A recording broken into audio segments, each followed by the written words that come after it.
All right, welcome everybody back to another episode of What Time Is It? Jeff Reese joined by Chuck Majorana, and today, for the first time virtually, we're joined by a guest, Allan Manganello. Allan, for those who haven't met you, can you give us a couple quick bulletin points that we may be talking about today?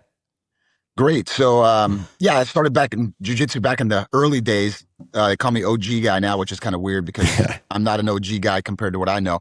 Anyway, I started jiu-jitsu back in '94. Saw the first UFC, and then fell in love with it right away. Had to train with the Gracies immediately. So then within a couple months after the first UFC, I started training, and I've been teaching ever since. I own an academy here in Louisville, Kentucky, and I'm also a retired police officer. So I did 22 years with Louisville Metro Police Department.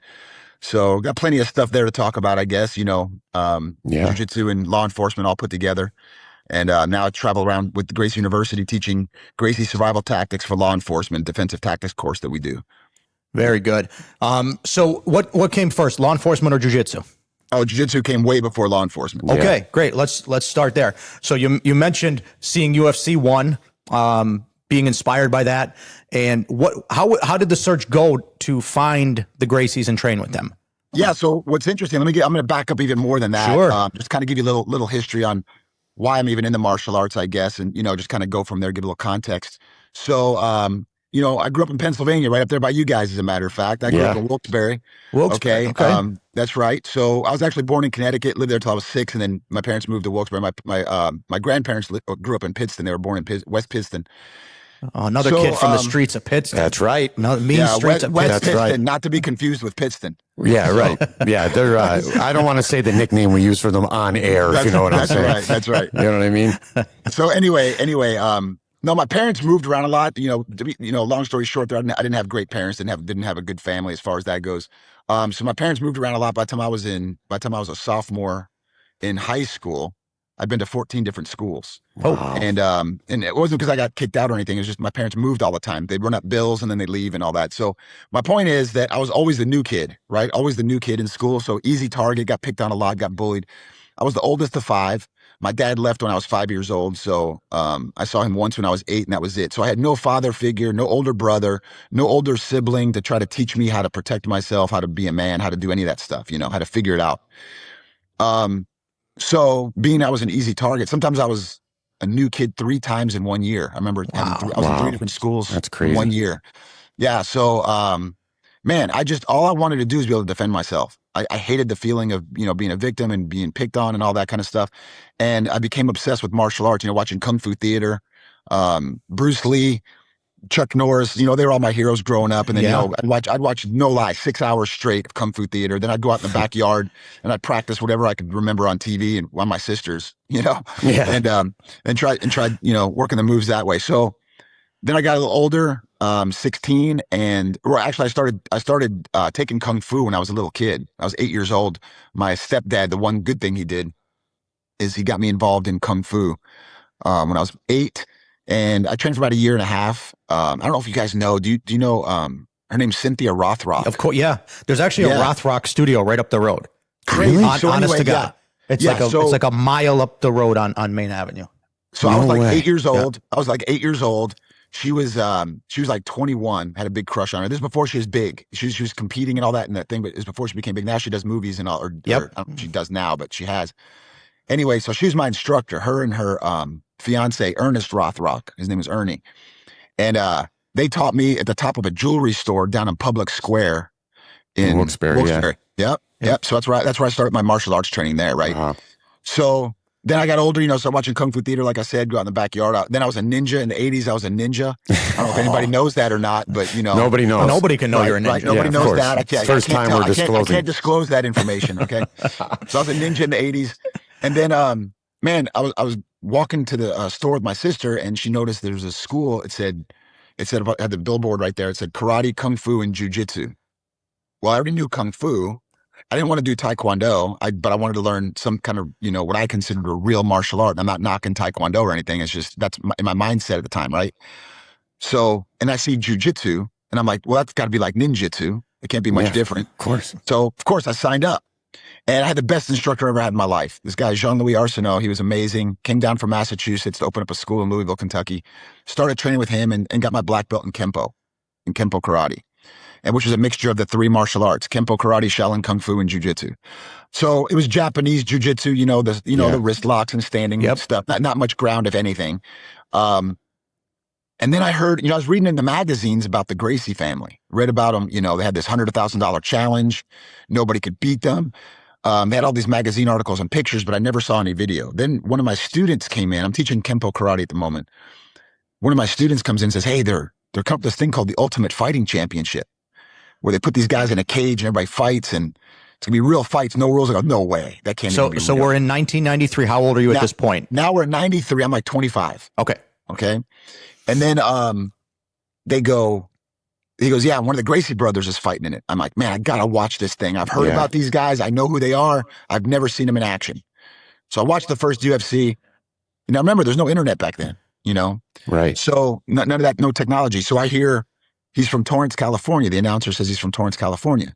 So I get on the phone, call information, and I say, what's the area code for Torrance, California? So he gives me the area code. I call Torrance, California information. And I said, hey, I need the phone number for the Gracie Academy. So they give me the number. I called. Lady answers. Turns out it was Horian's wife at the time, but I didn't know. Didn't know at the time. But anyway, she answers the phone. I'm like, hey, I'm interested. What makes your jiu-jitsu different than my jiu-jitsu? She goes, well, you have to come out here and learn it from us for real. You have to see. I can't just explain it. And I'm like, well, I'm broke. I'm in Kentucky. Yeah. I don't have any money, and at the trial, I can't travel to California. What am I going to do? She goes, well, it's really the only way you can learn it. She goes, but Rickson Gracie, Royce's older brother, is teaching a seminar in Columbus. I said, when is this? She's like, in February. So I'm talking to her like November, December of 93. And she's like, in February, he has a seminar coming up. I'm like, man, that's only 4 hours from me. I'm in. Yeah. So I go to the seminar, wearing my black belt, of course, my Kempo black belt. What else? I don't know. I don't know any different. Right. So but I know I'm not a black belt in jiu-jitsu. I know that. Sure. So I said to myself, and I took one of my training partners with me, and I said, hey, I'm going to make sure they know who I am by the time I leave. I don't mean like I'm going to show them what I know. I'm just going to be like, when we leave, I want them to know my name because I want to learn from these guys. I want to make a connection somehow, right? So I sat right there in the front, asking Rickson all these questions, learning. It blew my mind. The first thing I said when he showed me the first move, how to get up in base. Showed how to get up in base, showed trap and roll. I was like, man, this just makes sense. This just makes sense. How can you not? Once you see it, you can't unsee it. No. And then he said, man, well, you know what? Royce doesn't even know jiu-jitsu really. I'm like, what are you talking about? What is this blasphemy? That is the most Rickson answer. Yeah. Yeah. You don't even know. He doesn't even know. He doesn't even know what he's doing. Yeah. What does he know what he's doing? What are you even talking about right now? Right. I'm dumbfounded, He goes, man, Rickson's the best of the family. Yeah. Nobody could last a minute with Rickson. I'm like, I got to meet this guy. This has to be some kind of wizard. So I was on a quest to meet Rickson. And I was like, I got to do this. I got to meet Rickson. Well, then I'm back at my academy, and I get a phone call one day. This is pretty interesting. He goes, this guy answers I answer the phone. This guy's on the phone. He goes, hey, my name's Steve Watkins. I'm Navy SEAL. Just let the teams. He goes, I'm a blue belt under Rickson Gracie. And I come to Louisville like once a month, and I want to know if anybody there wants to learn jiu-jitsu. I'll come down and teach private class. I said, you got to be kidding me. Wow. I said, I know jiu-jitsu. I just started training like a month ago. Yeah, I trained with Rickson. I trained with Rickson. Yeah, I trained with Rickson. I know all this stuff. Okay. So I'm like, so I started doing a private class with this guy. Like once a month, he'd come down and do a 3-hour private, like basically a private seminar. And he's a blue belt under Rickson. He trained out in, California with him, and here he is in Kentucky now. So I'm doing this private class with him. This guy was a monster. I mean, it was unbelievable what a blue belt can do. Yeah. To people who don't know jiu-jitsu, it was unreal. So I trained with him, and he goes, I want to introduce you to Rickson. So I go up to Rickson, and Rickson does a seminar like up in Cincinnati. And I still have the flyer for this. I should have had the flyer ready. I could have shown it to you guys. I still have the flyer. It was 2 days, 6 hours a day for $100. For $100. Oh my God. Value. So, yeah. And there was only like 20 of us in the seminar. Oh my Crazy. God. It's like a private. Yeah. No, it was unreal. So I do this seminar, and I was like, I couldn't even sleep at night. I was up for like 3 days straight just thinking jiu-jitsu, And then Rickson says, I'm going to be starting an association one day. I heard you're pretty dedicated and all that. And Steve tells me about you. So maybe you want to be my representative. And I was Oh like, my God. well, heck yeah, let's go. I mean, what do I got to do? He goes, well, we got to start training. And I'm like, so I would close out my bank account, right? And I'd save up whatever money I had in the bank account. I'd buy a rental car, a plane ticket, a hotel room, and I'd go out to California and spend a week out there. And I would do a group class in the morning at his place over on Pico Boulevard, and do a private class at his house in the garage in the afternoon. And then I'd do a group class at night. I did that for a week and I came home, and now check this out. I didn't even tell my student. I didn't tell anybody I was doing this. Oh, I remember So this. Yeah. I would go and I would come back home. I'd take my Kempo students and I'd be like, hey, lay down. Don't let me get, lay down on the ground. I want you to try to get out of here. Don't let me hold you down. And they would try to escape the mountain. I would try doing submissions on them, whatever. And then reverse it. Okay, now you get on top of me. Don't let me out. And if somebody gave me a hard time, I'd go back to Rickson and say, hey, So every 3 months, I'd go out to California, wipe out my bank account, spend every penny I had, my life savings, if you will. Right. Yeah. And that's how I was learning. I did that for 2.5 years. Didn't tell anybody. And then he said, hey, I want you to take my first purple belt or my first blue belt test. And I was like, what's on the test? And I had no idea it was even on the test. Yeah. Steve just said, hey, he wants you to take this test. So I had to go out there, and this test was like 4.5 hours long. Wow. I had no idea what was going to be on it. Grilling me through all this stuff. And then, I get my blue belt and he gives me permission to start teaching. So that's when I started teaching jiu-jitsu, is in 96. Wow. I got my blue belt and I've been teaching ever since. So that's pretty much, and I got some more I can go on with that after that, but I'm going to let you guys kind of get in here. Yeah. No, I mean, on that. It's crazy. Like, there's people right now Googling what information is. Like you said, you had to call, local information and, ask for like the area code and stuff. Right. Like there's young people right now who have no idea trials and tribulations of trying to track down information back in the day. I mean, crazy. And the dedication to want to learn it. It's so funny to me because I saw the effectiveness of jiu-jitsu, how amazing it was. I wanted to learn that. I knew there was something special about it. And I didn't let anything stop me. I didn't let money, distance, nothing. I made the effort. And then when you hear people say, oh, man, I'd like to train, but, you're kind of far. You're like 20 minutes away from it. It's like, Right, yeah. Oh, yeah, I get it. Yeah, I live in California, Yeah. So no, I had a similar start with jiu-jitsu where it was the yellow pages. And again, people are Googling right now, like, what are the yellow pages? What's the yellow pages? It was the only time the local school that was teaching jiu-jitsu, two blue belts, and it was the only time they had run an ad. And it was like this little postage stamp ad, and it said, learn Gracie Jiu-Jitsu. That's all it said, and then the phone number. And I was like, there's no way. This is 10, 20 minutes from me. Like, there's no way there's a school here in Scranton, Pennsylvania that's teaching jiu-jitsu. And tried it out. Similar, I came from a wrestling background, so similar experience where I'm like, I know everything. And then I really quickly realized I knew nothing. And same thing, I'm like, I got to learn this. Doesn't matter what it's going to cost me. If I got to scrub toilets, clean mats, and do whatever, I'm going to afford this somehow. And that's right. So it's that. Yeah, I get the same thing where people are like, oh, I'm coming back Monday, or I'm going to start this, but you're kind of far from me. Well, where do you live? 15 minutes away. Are you kidding me? Yeah. Come on. Like, I can remember being out at Rickson School at Pico Boulevard, which is a little dump place, a little boxing ring thing set up with mats on the floor over there, and that's where we trained. And it was definitely below current standards of martial arts gyms right now. Yeah. It was pretty bad. Like, you wore your shoes. You had to obviously wore your shoes in the bathroom, but when you came out of the bathroom, you want to throw your shoes away, because it was so bad. But anyway, but we did what we could do. I mean, he did what he could do at the time to be able to teach jiu-jitsu. And if that's what we had, that's what we had. That's what you had. But anyway, I can remember being there, and this guy standing there watching the class. And they're like, I don't remember the guy's name, Billy, where you been, man? He's like, oh, man, I've been surfing. I just, I'll get back in here one day. And I'm like, bro, you got Rickson Gracie right here in your backyard. Like, you're a student in this academy. And you haven't been in because, you wanted to go surf for a while. I mean, I get there's other things to do. Like, I'm out here right now from Kentucky. Do you realize who's in this room right now? They're Rickson Gracie. Yes. Come on. Yeah. I just couldn't wrap my head around that. Yeah. And that was a similar thing with me with meeting Hoist, because I met Hoist through friends, and eventually developed that relationship. And it was, well, I'm driving 4 hours to see Hoist, and I'm driving 8 hours to see Hoist, and I'm getting on a plane, and I'm doing this all just to learn the craft. So I always get a little frazzled when people say, I'm too busy, or I'm too this, or I'm too that, and it's like, right? Are you? Well, interesting you say that, because 2 points on that. First of all, That's how I had to learn. I had to go around, not just go to California, but there was a seminar anywhere within 12 hours of You me. were I was going. driving to it. I was going to the Ditto. seminar. Same. Yeah. You know, now I was real picky with who the lineage was too. I wanted to be under Alio Gracie, you know, and there was very few people even doing jiu-jitsu. So that's who was doing it. Is anybody who's under Alio was the one doing seminars Right. at the time. Pedro Sauer, Mm-hmm. Fabio Santos, you know, these guys are, you know, directly under Alio. So I was real picky with who I went. And then as people started coming in from Brazil and doing seminars, I'm like, I don't really know, you know, if that's going to be what I want. So I didn't, Yeah. I went to some of them and I had some bad experiences with some and had some good with others, but I pretty much picky with my lineage.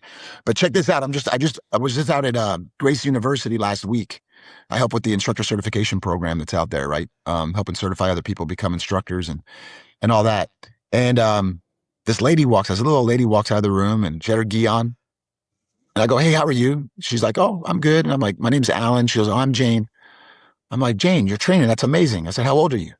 She's like, 72. Beautiful. I was like, what? She 72. started Yeah. training at 71. She started training at 71 years old. Now check this out. my You God. listeners aren't going to believe this. You guys aren't going to believe it. The listeners aren't. Chuck might have seen this. I already posted it on my Facebook. Yeah, I right? saw it. Yep. But number one, Jane is 72 years old. Okay. She travels out to Gracie University and spends 2 weeks out there to learn jiu-jitsu, right? Every month. Wow. She goes 2 weeks a month and she does a private class, not for 1 hour, 2 hours, every single day. Oh Not my even, God. not even 5 days a week, Fantastic. 7 days a week. And she lives in Chattanooga, Tennessee. No Wow. way. Yeah, I think you did put that on your post. You're telling me 14 days straight, 2 hours a day.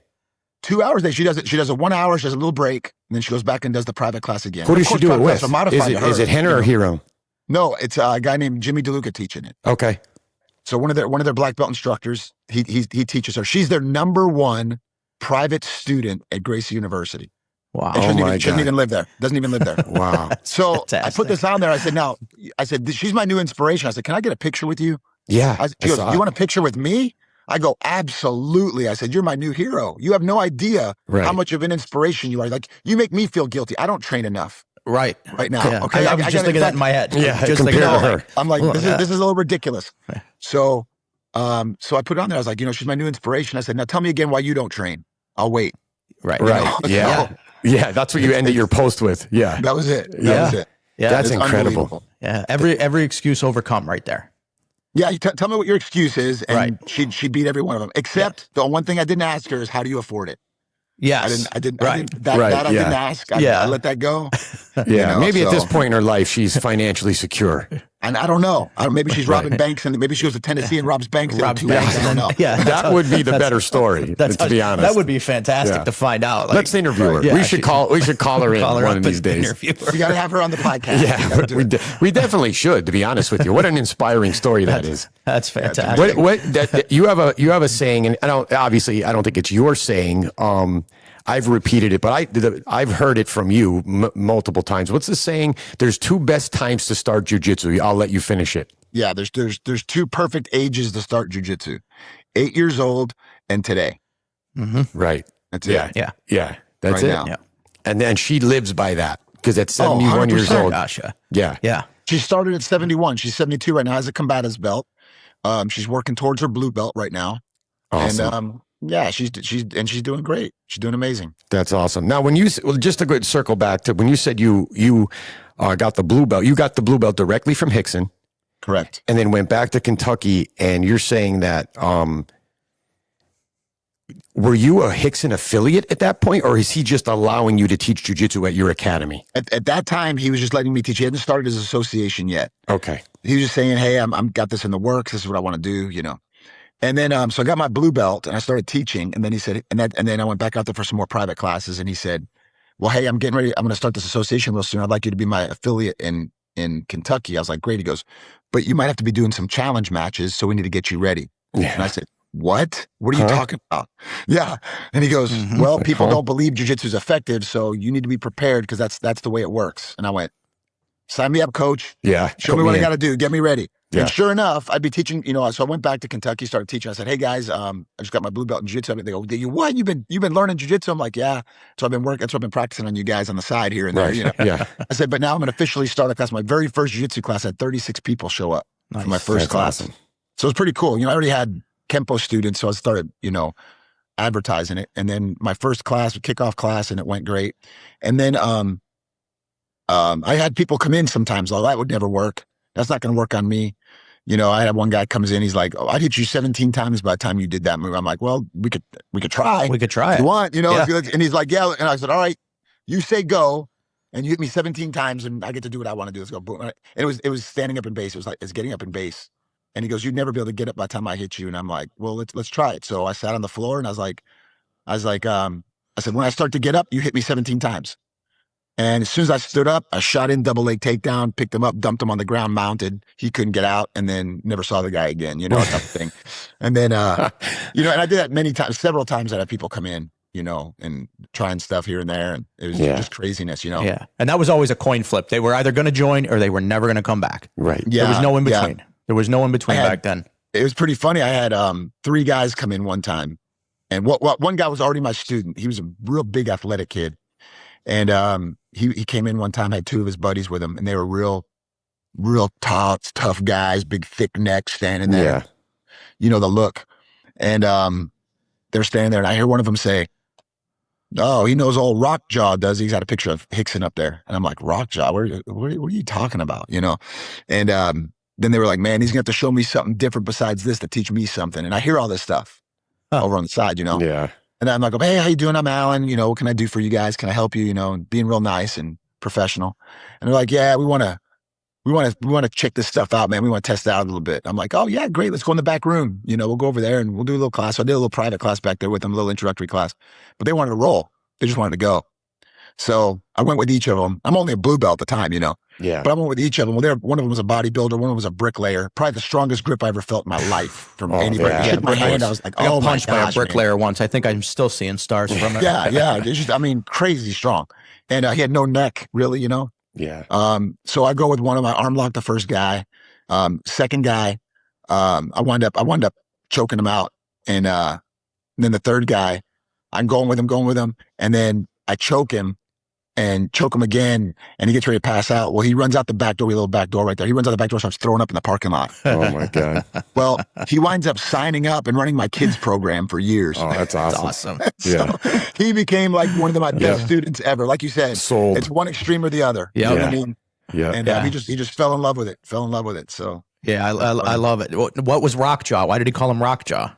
Because Rickson's like got the square, the square jaw. You know, he's like the most manly guy you've ever seen. Okay, I didn't know if it was like somehow he met him somewhere. And no, it was just there's a picture of Rickson there that this big, you know, it's when he was in his prime. You know, he's like in his mid-30s. You know, he's got the cinder block head. Yeah, exactly. And then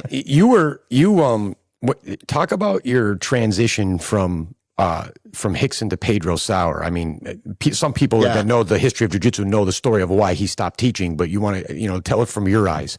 Yeah. So I wound up getting my purple belt, from Rickson, and then, and Rickson, his son, was my training partner. Okay. So whenever I'd go out to California, I would train with Rickson quite a bit.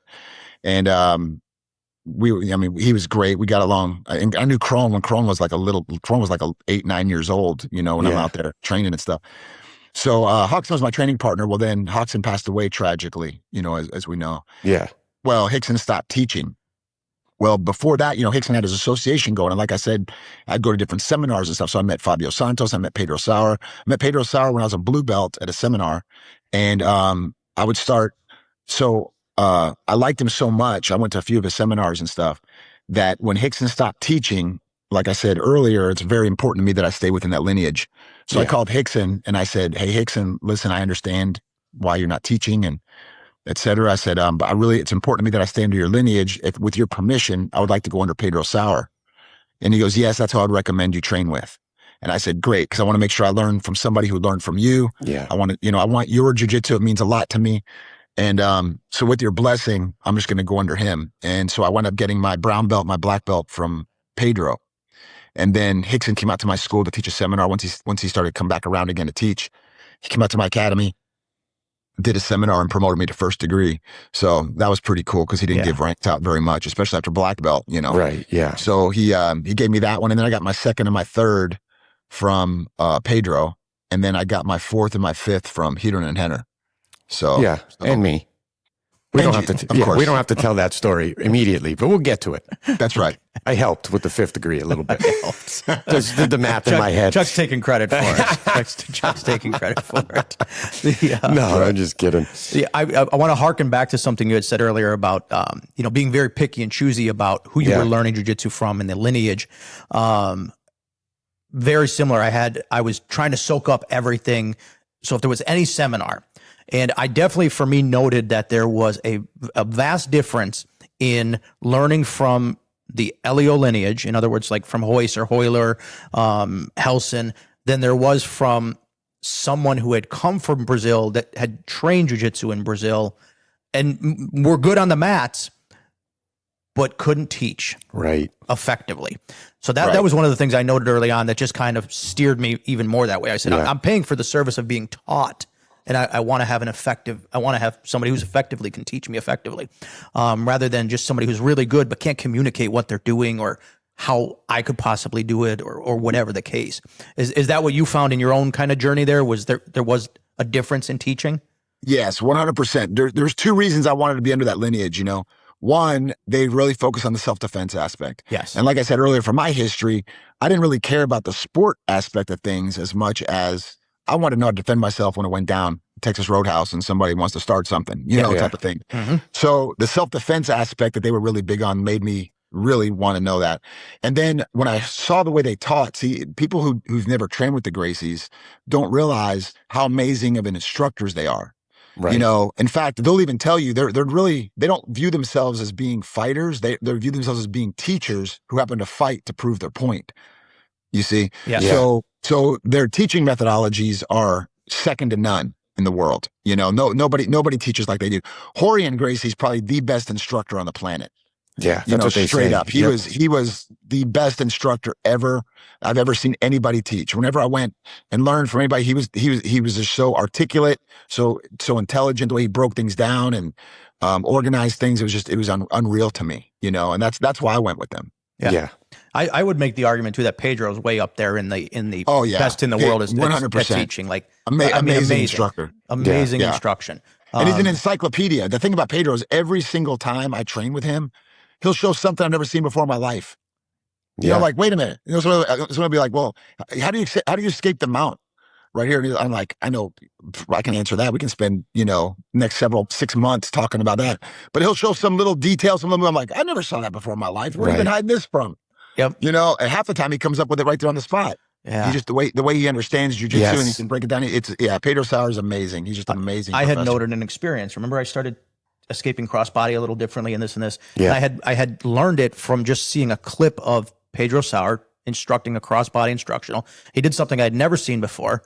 And I just kept rewinding it. And then eventually I came in, I was doing it with these guys. And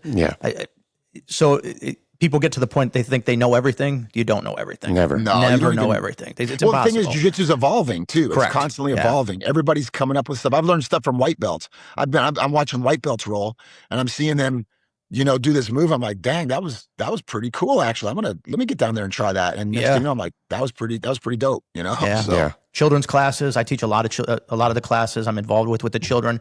I'm learning something from kids, just the way they move and problem solve. And I'll see a kid do something and go, wow, okay, I can take that and really make that into something. And they're just playing. They're just problem solving.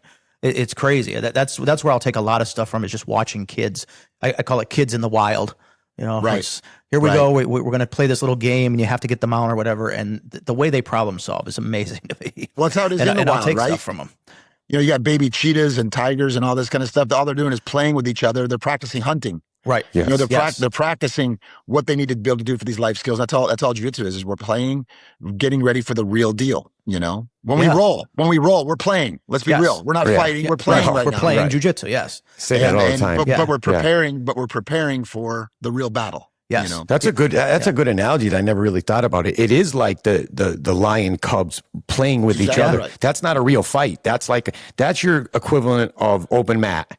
Yeah. You're rolling with your teammates, your brothers and sisters. You're rolling with your teammates, but you really are developing the life skills needed. That if you have to go against a real rival in the wild, you've become accustomed to those movements and those techniques. That's a really cool way to look at it. That's why when the baby lions and cheetahs and whatnot, they're wrestling around with each other. They're practicing.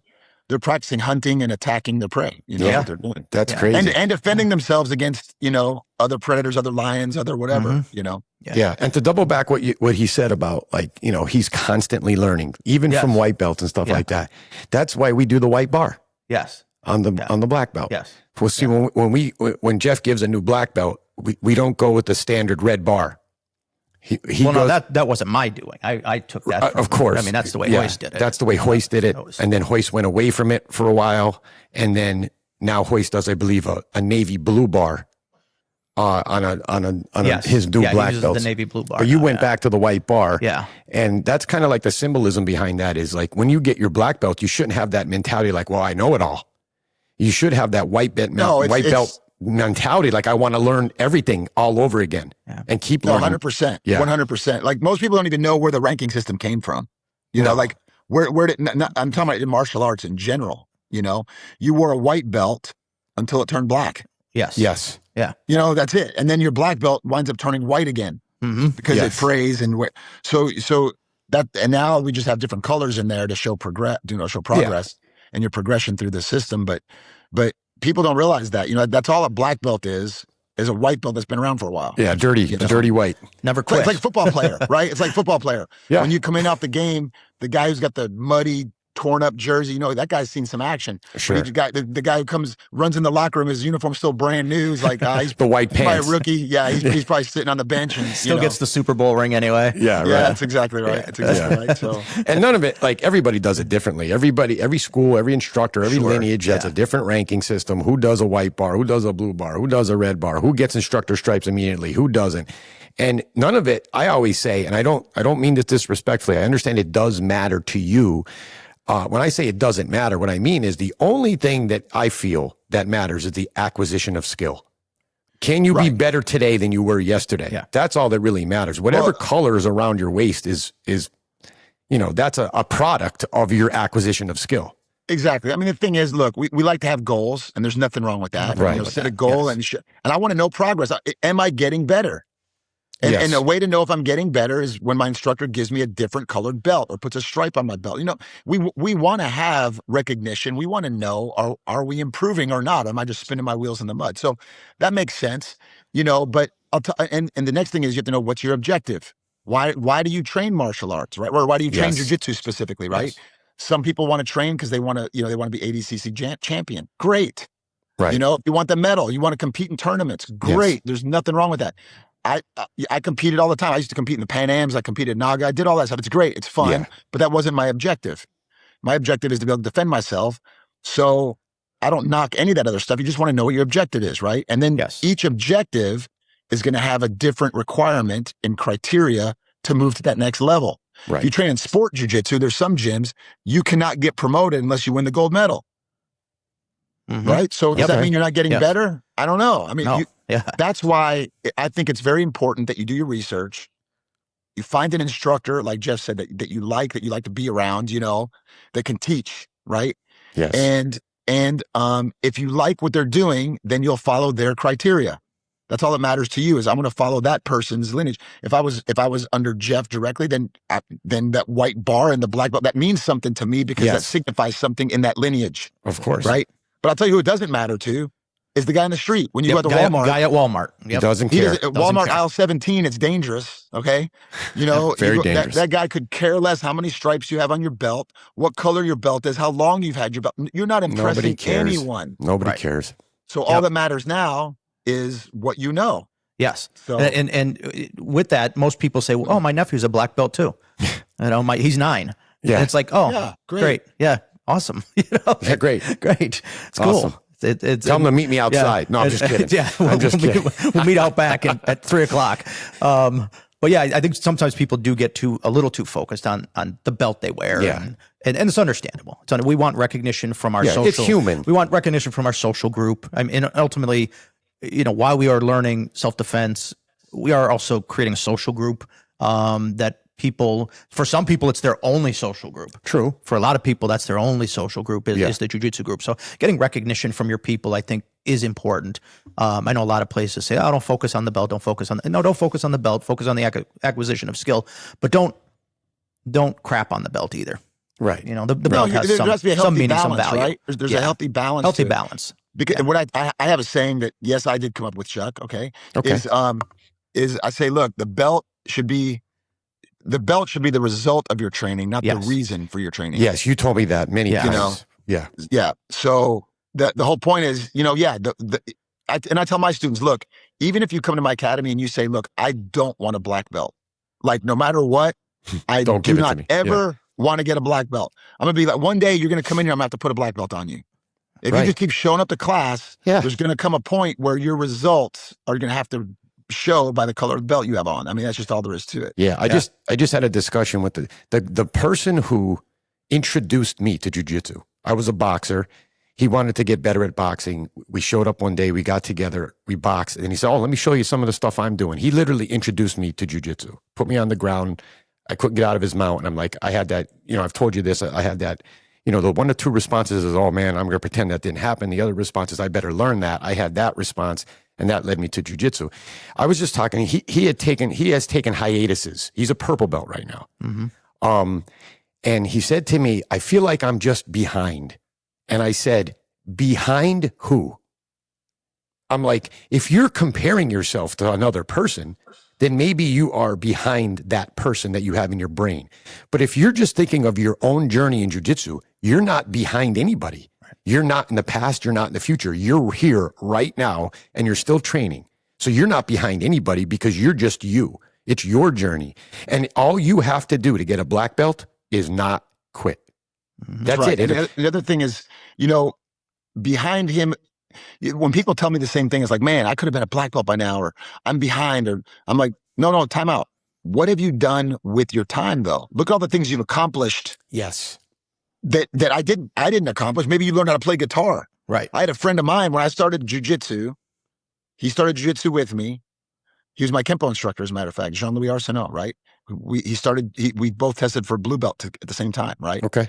And when we started jiu-jitsu, he said, "Hey, I've got a guy getting ready to teach me guitar. Do you want to learn?" I was like, "Man, I always wanted to learn guitar. I would love to." I said, "But man, I don't want to take the time away from training right now. So no, I'm gonna respectfully decline. But thank you so much."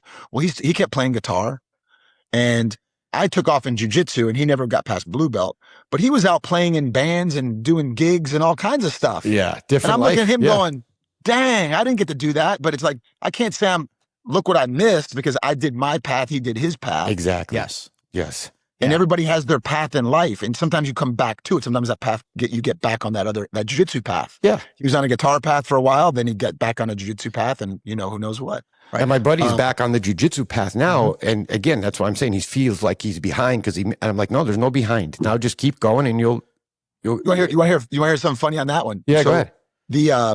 That guy, Steve Watkins, I was telling you about, he's a blue belt Navy SEAL guy. He was SEAL Team 6 guy, right? Yeah. And so he was teaching me when he was a blue belt and I got mine. Well, the day I got my blue belt, Rickson goes to him, he goes, "Hey, Steve, next time you see me, I'm putting a purple belt on you. It's time to promote you." He's like, "Oh man," and we're all proud of, "Oh, thank goodness," because I definitely don't want to be the same rank as Steve. There's no way. Right. You know, he definitely needs to be at least a belt higher than me. Yeah, know? Right. And so he does that. Well, he goes off to seminary. He goes up to seminary school. So he becomes preacher and all this because he left the teams and he did all that. Well, that's where his path led him. I kept going with jiu-jitsu. He comes back around one day and says, "Hey," I'm like, "Steve, what's going on?" Steve is one of my students now in my academy. No way.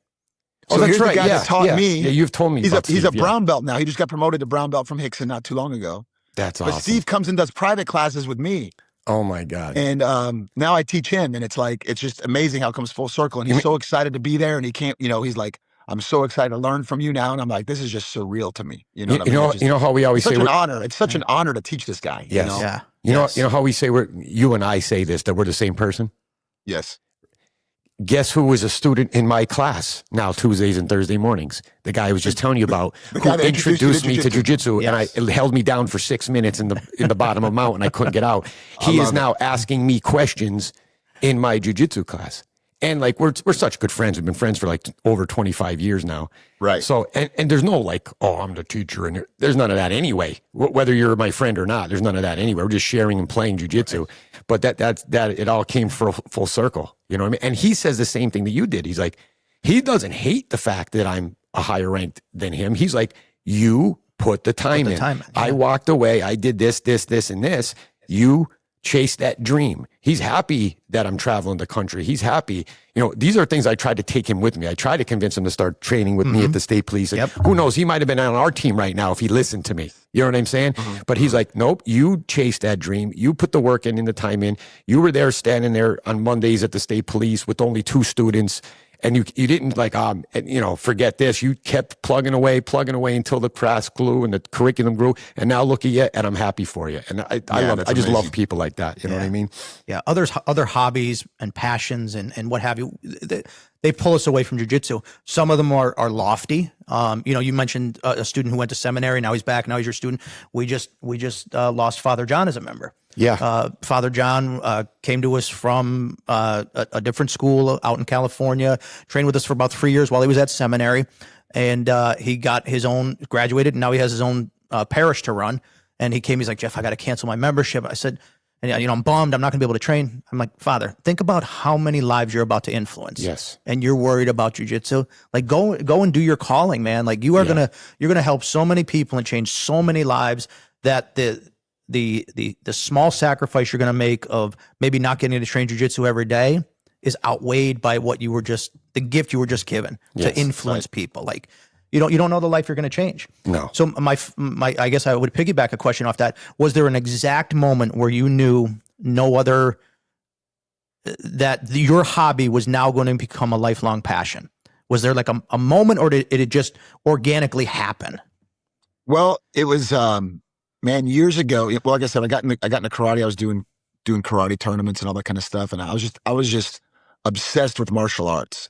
And I think when I signed up in that academy, that Kempo school, and I got that instructor, I had an amazing instructor. I remember then thinking, man, there's no way I'll ever stop this. I'll always be in it. Well, so I started training there. Like I said, I was 16, and just within a few months, I remember my mother, she wanted me to, I loved animals and all that. She wanted me to be a veterinarian. That way she can say her son was a doctor. That was her angle, right? So, she wanted me to be a veterinarian and all this. And I remember saying, well, Mom, I love animals, but I don't want to be a veterinarian. I want to teach karate. I want to teach martial arts for a living. That's what I decided I want to do. Like Jean-Louis does. I want to teach. And she looked right in my face. She says, don't be stupid. You can't make a living teaching martial arts. And that was a fire. It put a fire in me. Number one, my mother just stabbed me in the heart by not supporting me, and shooting my dream down. 2, I was like, you have no idea how much I love martial arts and how much of a passion this is to me. So I remember exactly where I was standing when she said it. I remember the exact shirt I had on.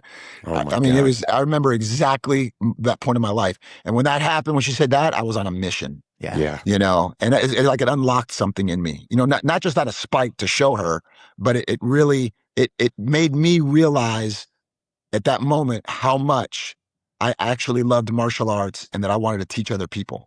That type of thing. Yeah. And now you have one of the most successful martial arts academies in the country, and you travel around literally the world teaching martial arts. Right. So, it's amazing. It's like the exact opposite. You know what I mean? So, yeah. Yep. Yeah. Teachers are that. So many people admire different occupations. I think teachers are the backbone of the country, the world. Without good teachers, we as the human society are nothing. I don't care what your subject that you teach, whether it's, science, chemistry, English language, arts.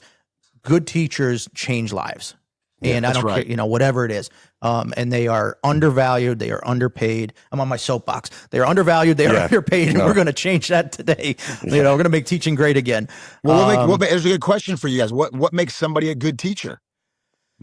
I think of number one, effective communication skills. You have to be able to, I always say this, you have 20 people in a room. You have to be able to speak 20 different languages, communicate in 20 different ways. You have people who are tactile learners. You have people who are audio learners, visual learners.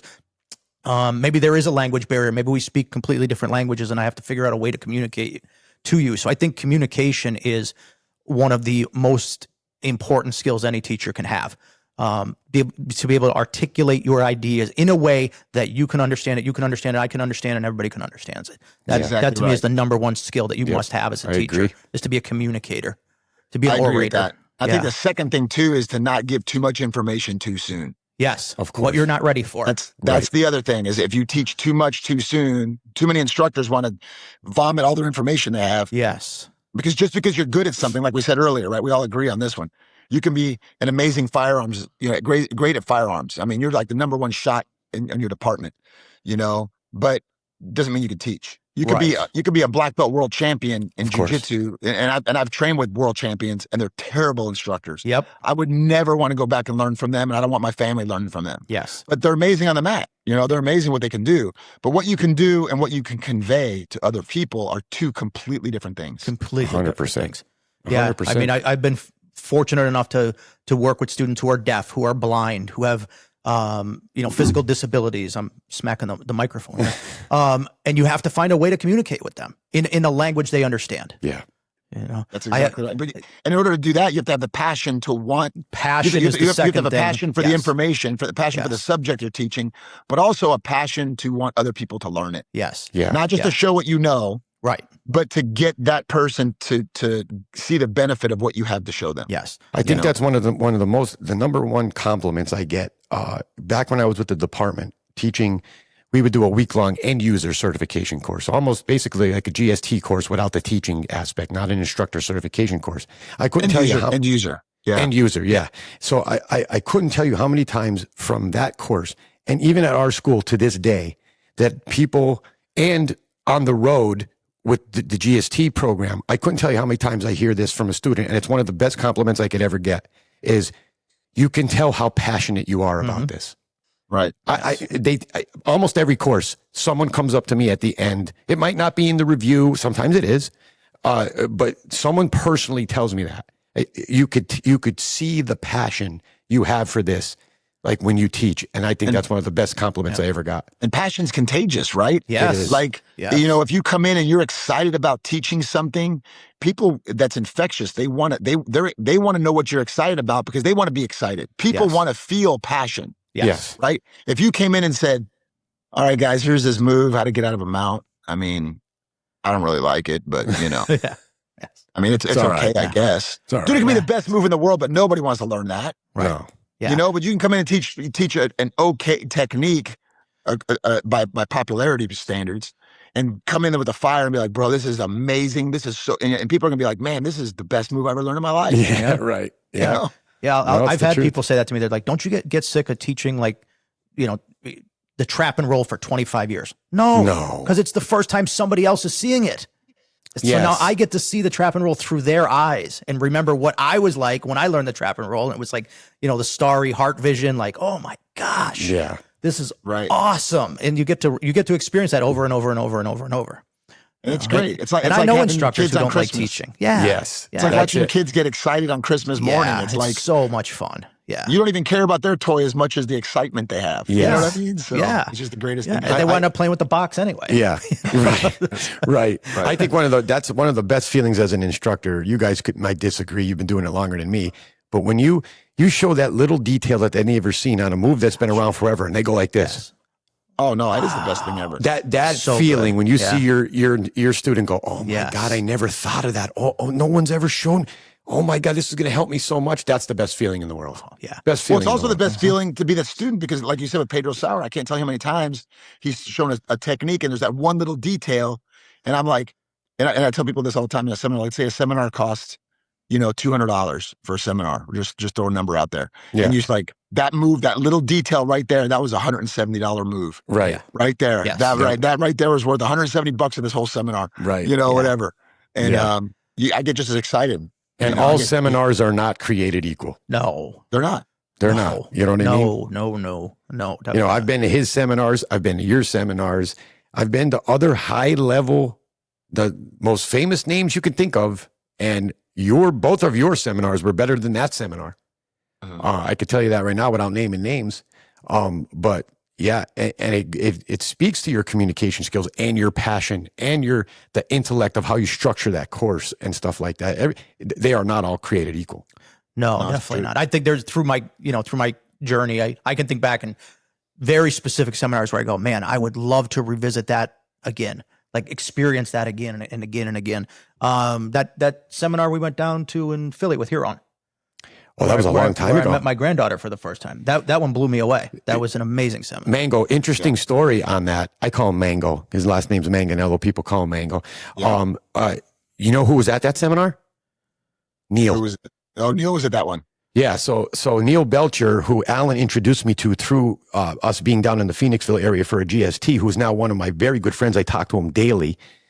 What I didn't know at the time, I thought I was meeting Neil for the first time with Allan at dinner, and when I started talking about, I mentioned your name, he asked me about my jiu-jitsu history, because obviously Neil did jiu-jitsu, and when I started explaining to him, he's like, wait, were you at the Huron seminar in 2000 and whatever it was? When was your granddaughter born? Oh gosh, you put me on the spot. 2011, 12. 12. He's like, I said, yeah, we were there. He's like, oh my God, your instructor's Jeff. He put me in the tightest arm lock I've ever been in my life when we were at that seminar. Sorry, Neil. Apologies. So like, how crazy is that the seminar he's about to talk about, that's where I met Neil for the first time and didn't even realize it till how many years later. I met Neil in 2024. So that's 12 years later. I end up Crazy. meeting Again, Neil. the paths cross. The paths always The paths are crazy. crossing. Yeah. It's crazy. Yeah. But yeah, that was a great seminar. What I took away from that seminar was, and there was white belts and blue belts, then nothing. And then me as a 4-stripe brown belt that was falling apart. frayed apart. shredded. And Huron asked me, he's like, I think he maybe mentioned it to the group, but he had kind of said, what brought you here? He's like, I'm looking around the room. And, yeah, right, Chuck. Yeah, Chuck drove me here. Technically, I drove. Something along the lines of looking around the room, I'm seeing a lot of white and blue belts, but I don't see a lot of higher ranks, and why do you think that is? And I said, I think sometimes higher ranks think they know everything, and I'm just here to learn. I'm no different than that white belt over there. And he was like, yeah, that's a great answer. And I learned so much that day. Yeah. Not just from what he was teaching, but he was coming around and making the extra effort to give me a little more because he knew I understood some of the things he was talking about. And he was like, I can give this guy a little bit more. Let me share it with him, which was great. He didn't have to do that. Have to do that. Nope. And I was like, that to me is a great teacher. He's awesome. He recognized that I could take on more, just like you would in any other class. Maybe you have a genius chemistry student. You give them more. And I appreciated that. That was such a fantastic seminar. No, Heaton and Henner are by far the most amazing instructors on the planet, as far as I've ever seen. And of course they come from Horian. I mean, right? Yes, that's they're not his surprising sons. at all. Yeah. Yeah. However, they've taken it even to another level. I mean, I've learned so much just in life from those guys too, not just jiu-jitsu, but I mean, they've helped me with all kinds of stuff just in life, the way I see things. My perspective is different in a lot of other areas, and man, I mean, they're both amazing. If anybody has ever gets a chance to train with Heaton and Henner, even if you're a hater, even if you're one of those people that hate her because they think that they're all online and they're salesy or whatever, right. I'm telling you, get up there and just get on the mats and learn jiu-jitsu. It's going to blow your mind. Mm-hmm. It's unreal. Yeah. So let's touch on that. You said you've learned a lot outside of off the mats or outside of jiu-jitsu. Is there a lesson that beyond learning how to defend yourself and fight that jiu-jitsu has given you? What's something like jiu-jitsu has provided beyond self-defense and fighting? Yeah, I'll tell you what. I learned two things from Heaton that really that changed my whole life, really, as far as perspective. And this is why I call him the jiu-jitsu prophet. Okay. Is number one, nothing's personal. And what he means by that is if nobody can disrespect you unless you let them disrespect you. Like they can call you whatever they want, whatever. They're having their own issues and they're just trying to project it on you. They're trying to make themselves feel better. It's not even you they're mad at. It's not even you they're upset with. They're upset with something within themselves. And once you understand that, it gives you a little bit more empathy and makes you feel less defensive. So therefore you don't feel like you have to get up there and even defend yourself, And it has, there is, like there was a time where he said, man, even if my wife left me right now, he goes, I'd be fine. It's not personal. If that's what made her happy. Then I'm like, how's that even possible? Right. And he goes, cause it's not personal. If she told me she wanted to go, she's dealing with her own things. It's not that she doesn't want to be with me. It's just that she wants to do her own thing. And obviously they're still together and all that. But the point is that nothing is personal out there. from anybody. And once I started really grasping that and understanding that, man, it just made me, not get defensive on things, not feel like I have to argue back about if someone wants to get in your face over something or even disagree with you on something. Right. It lets you look where their perspective is. Like, no, they're just thinking about their own thoughts, their own issues they're dealing with. So that was first of all. And then second of all, and this kind of has to go with that, is everything is self-defense. Everything is. Yeah, he says that all the time. And I was like, okay. And he says, like, if somebody robs a bank, if somebody puts a gun in your face and robs you, he's defending himself. It doesn't make it acceptable. It doesn't mean you should allow it to happen. So you don't want to misunderstand that. But if you understand where he's coming from, what is he defending himself? Is he defending himself from poverty? Is he trying to protect himself from not being accepted by his peers? So he's trying to do something to protect himself in that area. Everything is about self-defense. When you eat, it's self-defense. You're defending yourself from dying. You need to eat, everything you do is about self-defense. And when you look at it with that mindset, through that filter, it makes sense on why we do everything we do. Everything we do is about self-protection, protecting our ego, protecting our body, protecting our soul, whatever.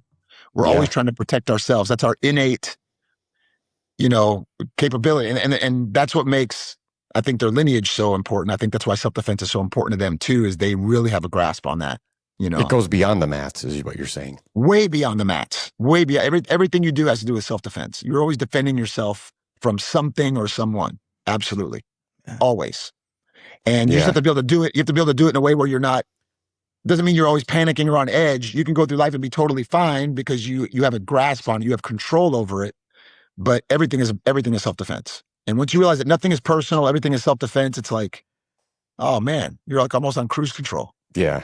It's pretty cool. Yeah. So throughout your jiu-jitsu career, that leads you into a law enforcement career then, right? Somewhere in there, your law enforcement career starts and then ultimately lands you as a GST master instructor. Can you talk us through like getting into police work and what the draw to that was and maybe some of your journey through that? Yeah, just before you do that though, just to put a cap on because I don't want to leave these guys out. You go through just to put the cap on the jiu-jitsu. There's never a cap on the career, but you know what I'm saying. You start with Rickson, go to Pedro, but then you eventually end up under Henner and Hero. Yes, correct. And how did that transition happen? Well, again, the lineage is what's important to me, right? So when I was under Pedro, and then while I was with him still. The Gracies came out with the combatives program. Yes. Online, and they came with Gracie University. And I kind of dabbled in that, kind of looked at it. I found it very interesting. Yes. Techniques were amazing. The way Henner and Hedron were administering out there and articulating it. I thought it was fantastic. One of my students was even like, have you seen the combatives program? That stuff's amazing. I'm teaching it to my sons now, and we got to learn this. And I'm like, yeah, it looks pretty cool. Well, the more I got into it, the more I really started to like it. Well, I knew Hedron and Henner from when I used to go out to the Gracie Academy. Yeah. Okay. They were in the kids class when I used to go out there back in like the original Gracie Academy. Okay. Yes. They were, Hedron was an orange belt. Henner was a yellow belt in the kids class, and so I remember them from then. And, so I went again, kind of like you guys, I went to a Hedron seminar, back in, I guess it was probably around the same time. It probably been around like maybe 2010, maybe 2009, 2010, a little bit, but around that time frame, right around 2010-ish. And the seminar was amazing, just blew me away. I was like, holy cow, this guy has really come along, and what he's done with jiu-jitsu and the way he teaches it. And I said, man, that was one of the best seminars I've ever been to. And I said, I'd like you to have to come to my academy sometime and do a seminar.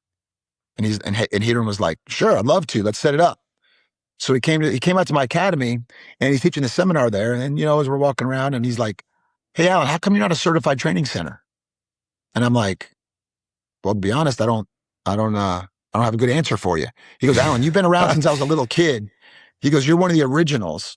If anybody should be a certified training center, I don't understand why Louisville's not on the map. And I went, well, I've always wanted to teach combatives anyway. I've loved the program. So tell me what I got to do. So he told me how to go through you had to go through the instructor certification program. And to be clear, this is interesting. There's no buddy program. There's no, I know Allan, so I'm going to let him slide or give him. No. I had to do I had to do everything by the book. I had to learn I got graded on the combatives program. I had to film my test and do everything the way everybody else was supposed to. I had to go through an instructor certification program. I had to be certified. I had to be graded. I was evaluated. I mean, there was no, oh, you're one of my boys. None of this stuff. No, you're not grandfathered in. You're going to do the work. In fact, I was probably looked at a little bit stricter because I'd already been around for a while. And if I'm going to represent, it's got to be done the right way. So if anything, it was probably the opposite, you know? Yes. Anyway, so I became a certified instructor, and you know, I told Pedro I wanted to, with his blessing, I wanted to be able to go out and check this out. I think it's a great organization thing to do with the business and all that. And he's like, oh yeah, go check it out and let me know. So then I set up a meeting between Pedro and Heater and Henner for him to get involved. Which I have that seminar, by the way. I own it. The Pedro, that's amazing. The Pedro Sauer special seminar. I own that. That's amazing. Yeah. So he went out there and taught a seminar at the Gracie Academy, and you know, and I said the meeting between them. In fact, I'm the one that got Rickson on board too. I'm the one that talked to Rickson and said, "Hey, you should go see what the Gracies are doing." And he said, "Well, it's great for business and everything, but I don't know that it's the best for jiu-jitsu." I'm like, "Just hear me out. You know, with all due respect, obviously you know a lot more jiu-jitsu than I do. Right. However, I do know what I see and I know what's out there, and this is incredible."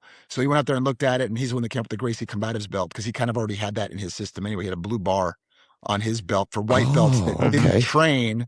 They trained. They didn't spar, right? So you tested for a blue bar without any sparring, just show the techniques. And then to go from blue bar to blue belt under Rickson's association, you had to show those same techniques, but now do it in live training.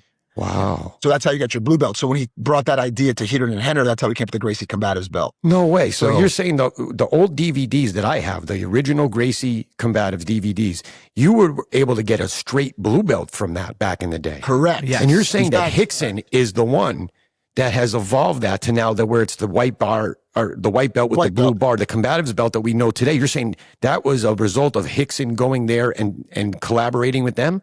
Correct. That's awesome. I didn't know that. Correct. So I set that up with him, and because when I first started with Rickson, he'd go from white belt to blue belt, and then he evolved and said, "Well, let's do something in between white belt and blue belt. We'll call it a blue bar. Let's make sure you know the techniques before you even test for blue belt. Don't waste time testing for blue belt if you don't know those moves." Got it. Yeah. So he would say, "Here's the moves you have to know. If you pass, you get a blue bar, but there's no resistance training." Got it. But now to go from blue bar to blue belt, because I agree with him, you can't be a blue belt if you've never sparred. Right. Yes. You can't be a blue belt and then learn how to spar. You got to spar before you're blue belt. Yes. So our Gracie Combatives belt still is a white belt. Yes. They're not blue belts yet. So, but you have to spar in order to get there. So that's where all that came out. So that's why cool. that's why I'm under Heater and Henner now, is because I became one of their certified instructors and they're training him. And that was 10 years ago now. So wow, you know, that's I've awesome. been with them for a little over 10 years. Let me see, what is this? 2026. So yeah, it would have been January of 2016. There you go. So decade. So 10 years. Yeah. Yeah. Nice. Very that was good. transition into the law enforcement career, right? Yeah. So what brings for you law there? enforcement, how that worked is when I was a purple belt, right? I was teaching Kempo karate and jiu-jitsu. Well, I went through a divorce. I had 2 kids, Sebastian and Michaela. And when I went through this divorce, I'm like, man, you know, I'm not a deadbeat dad by any means. I had my kids every second I could. I'm real tight with my kids. Anybody who knows me knows that. Mhm. So I had to do something to pay for child support because she wanted to check every week. You know, I had to do something. Well, I had no health insurance. I had no benefits. I mean, you know how it is trying to run a school. It's like, man, sometimes you have good weeks, sometimes you have bad weeks, sometimes you get paid, sometimes you don't. You know, and I was barely making rent, if that, barely making my taxes. And if I got paid, I was the last person to get paid. So now I've got to pay her. That has to be guaranteed. So I'm like, man, I need a job that has some kind of benefits. Well, I was teaching a bunch of law enforcement. I was teaching some cops, and they said, man, you'd be a really good cop. And I'm like, well, I can't do a desk job. It's just not me. I can't sit in an office or work on a factory. Nothing wrong with that stuff. It's just not me. Right. It's just not my personality. So they said, well, you should become a police officer. And I was like, well, I don't know if I can run an academy and be a police officer at the same time. So I'm not giving up my academy. We'll not let that happen. And they're like, well, we can help you out. You know, we'll help you. You know, we can run some classes for you and, you know, whatever. And well, so I applied for the police department, and best decision I ever made in my life. I actually tried to become a police officer for the exact reasons I told my recruits when I was an instructor in the police academy, do not try to take this job for the benefits and the pay. This is a calling. I mean, this is something not for everybody. Right. Well, I did it for the benefits and the pay. And then after I became a cop, I realized it was the best job in the world. I loved it, fell in love with it. Yeah. And it just took off from there. And then I was on the SWAT team. I was on patrol for like 14 years, off and on, total of 14 years on patrol. I was on the SWAT team for 7.5 years. And I became their defensive tactics instructor. And then I was on a Viper unit, which is a violent crime task force. We're out there trying to get illegal guns off the street and the most violent criminals that Louisville had to offer. We would hunt them down and try to get them. Then I became a school resource officer, working in a middle school. So I went from one extreme to the other. Yeah. Right. Kicking doors down, flashbangs, all that to, dealing with 6th, 7th, and 8th graders, Right. And then I became an instructor in the police academy. And that's where I finished off my career was, instructor in the police academy. So. And you were teaching DT in the police academy as well. Yes, I was the defensive tactics instructor for the department. I taught in service, for ongoing education for existing officers. But then I was also the DT instructor for the defensive tactics instructor for recruits and all that when they came in. What's interesting though is when I first got in the police department, I went through the academy in January of 2001, graduated in June. And so we had like 2 weeks of defensive tactics, I guess, while I was in the police academy. Yeah.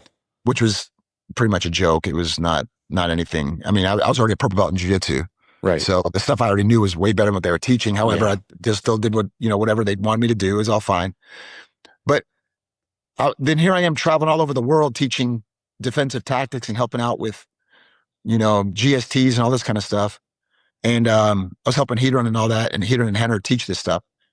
We went 12 years in my department with 0 defensive tactics. Oh my no God. training whatsoever. I kept trying to talk to chief after chief. Nobody was interested. Yeah, we'll get it eventually. We had no refresher courses. I was like, man, we're doing CPR on a regular basis. We do firearms on a regular basis. At the time, I never had to shoot anybody, never had to use CPR on anybody. But we have to put our hands on somebody every single day. And nobody's doing defensive tactics training. So we went 12 years. And then finally, when I finally did that defensive tactics class 12 years later, it's the class that I taught. So, and then GST became a household term, Yes. in the department from that point. Yeah. So, Yeah. Banging your head on the big blue wall. Of course. That's what I've always said. Yep. Banging, because I've similar journey. Him and I trying to get it into departments. And Yes. It's just like you meet these stone walls and it's just like, oh gosh, we Yeah. know this can help. We know it can. 100%. What, and I'm sure you've experienced many, many, many times how your training in jiu-jitsu prevented greater harm to you or a subject. Oh, 100%. It happened so many times. What's interesting there too is, 3 times in my life, I've been in a fight for my life where I'm actually a survivor. You can consider that a survivor where if it wasn't for my training, 2 were hand to hand, 1 was a gunfight, but the 2 that were hand to hand, if it wasn't for my jiu-jitsu training, I definitely wouldn't be here talking on this podcast today. 100%. Their goal was to end my life that day. But what's also interesting about that is that training also saved their lives. Yes. Because I had every right to defend myself by taking their life. I had every right, and I would have been justified. But because of my training, it not only saved my life, but it saved their lives. So jiu-jitsu training saves lives on both sides of the law. Agreed. In fact, I even went 22 years on the police department. Again, SWAT team, Viper unit, been in all kinds of fights. I don't even know how many fights I've been in. But again, 2 of them were not just scuffles or fist fights. They were like, you're going to die if you don't win this type of thing. 22 years, never punched one person. Never punched one person. Also, my hand's never been broken. So Isn't that weird? That's kind of ironic, right? That's the plus, So, right? Yeah. That's the plus on that one. Yeah. So, again, I'm not saying, oh, look at me. I'm saying, look at jiu-jitsu. Jiu-jitsu is just that effective, that compassionate, that humane.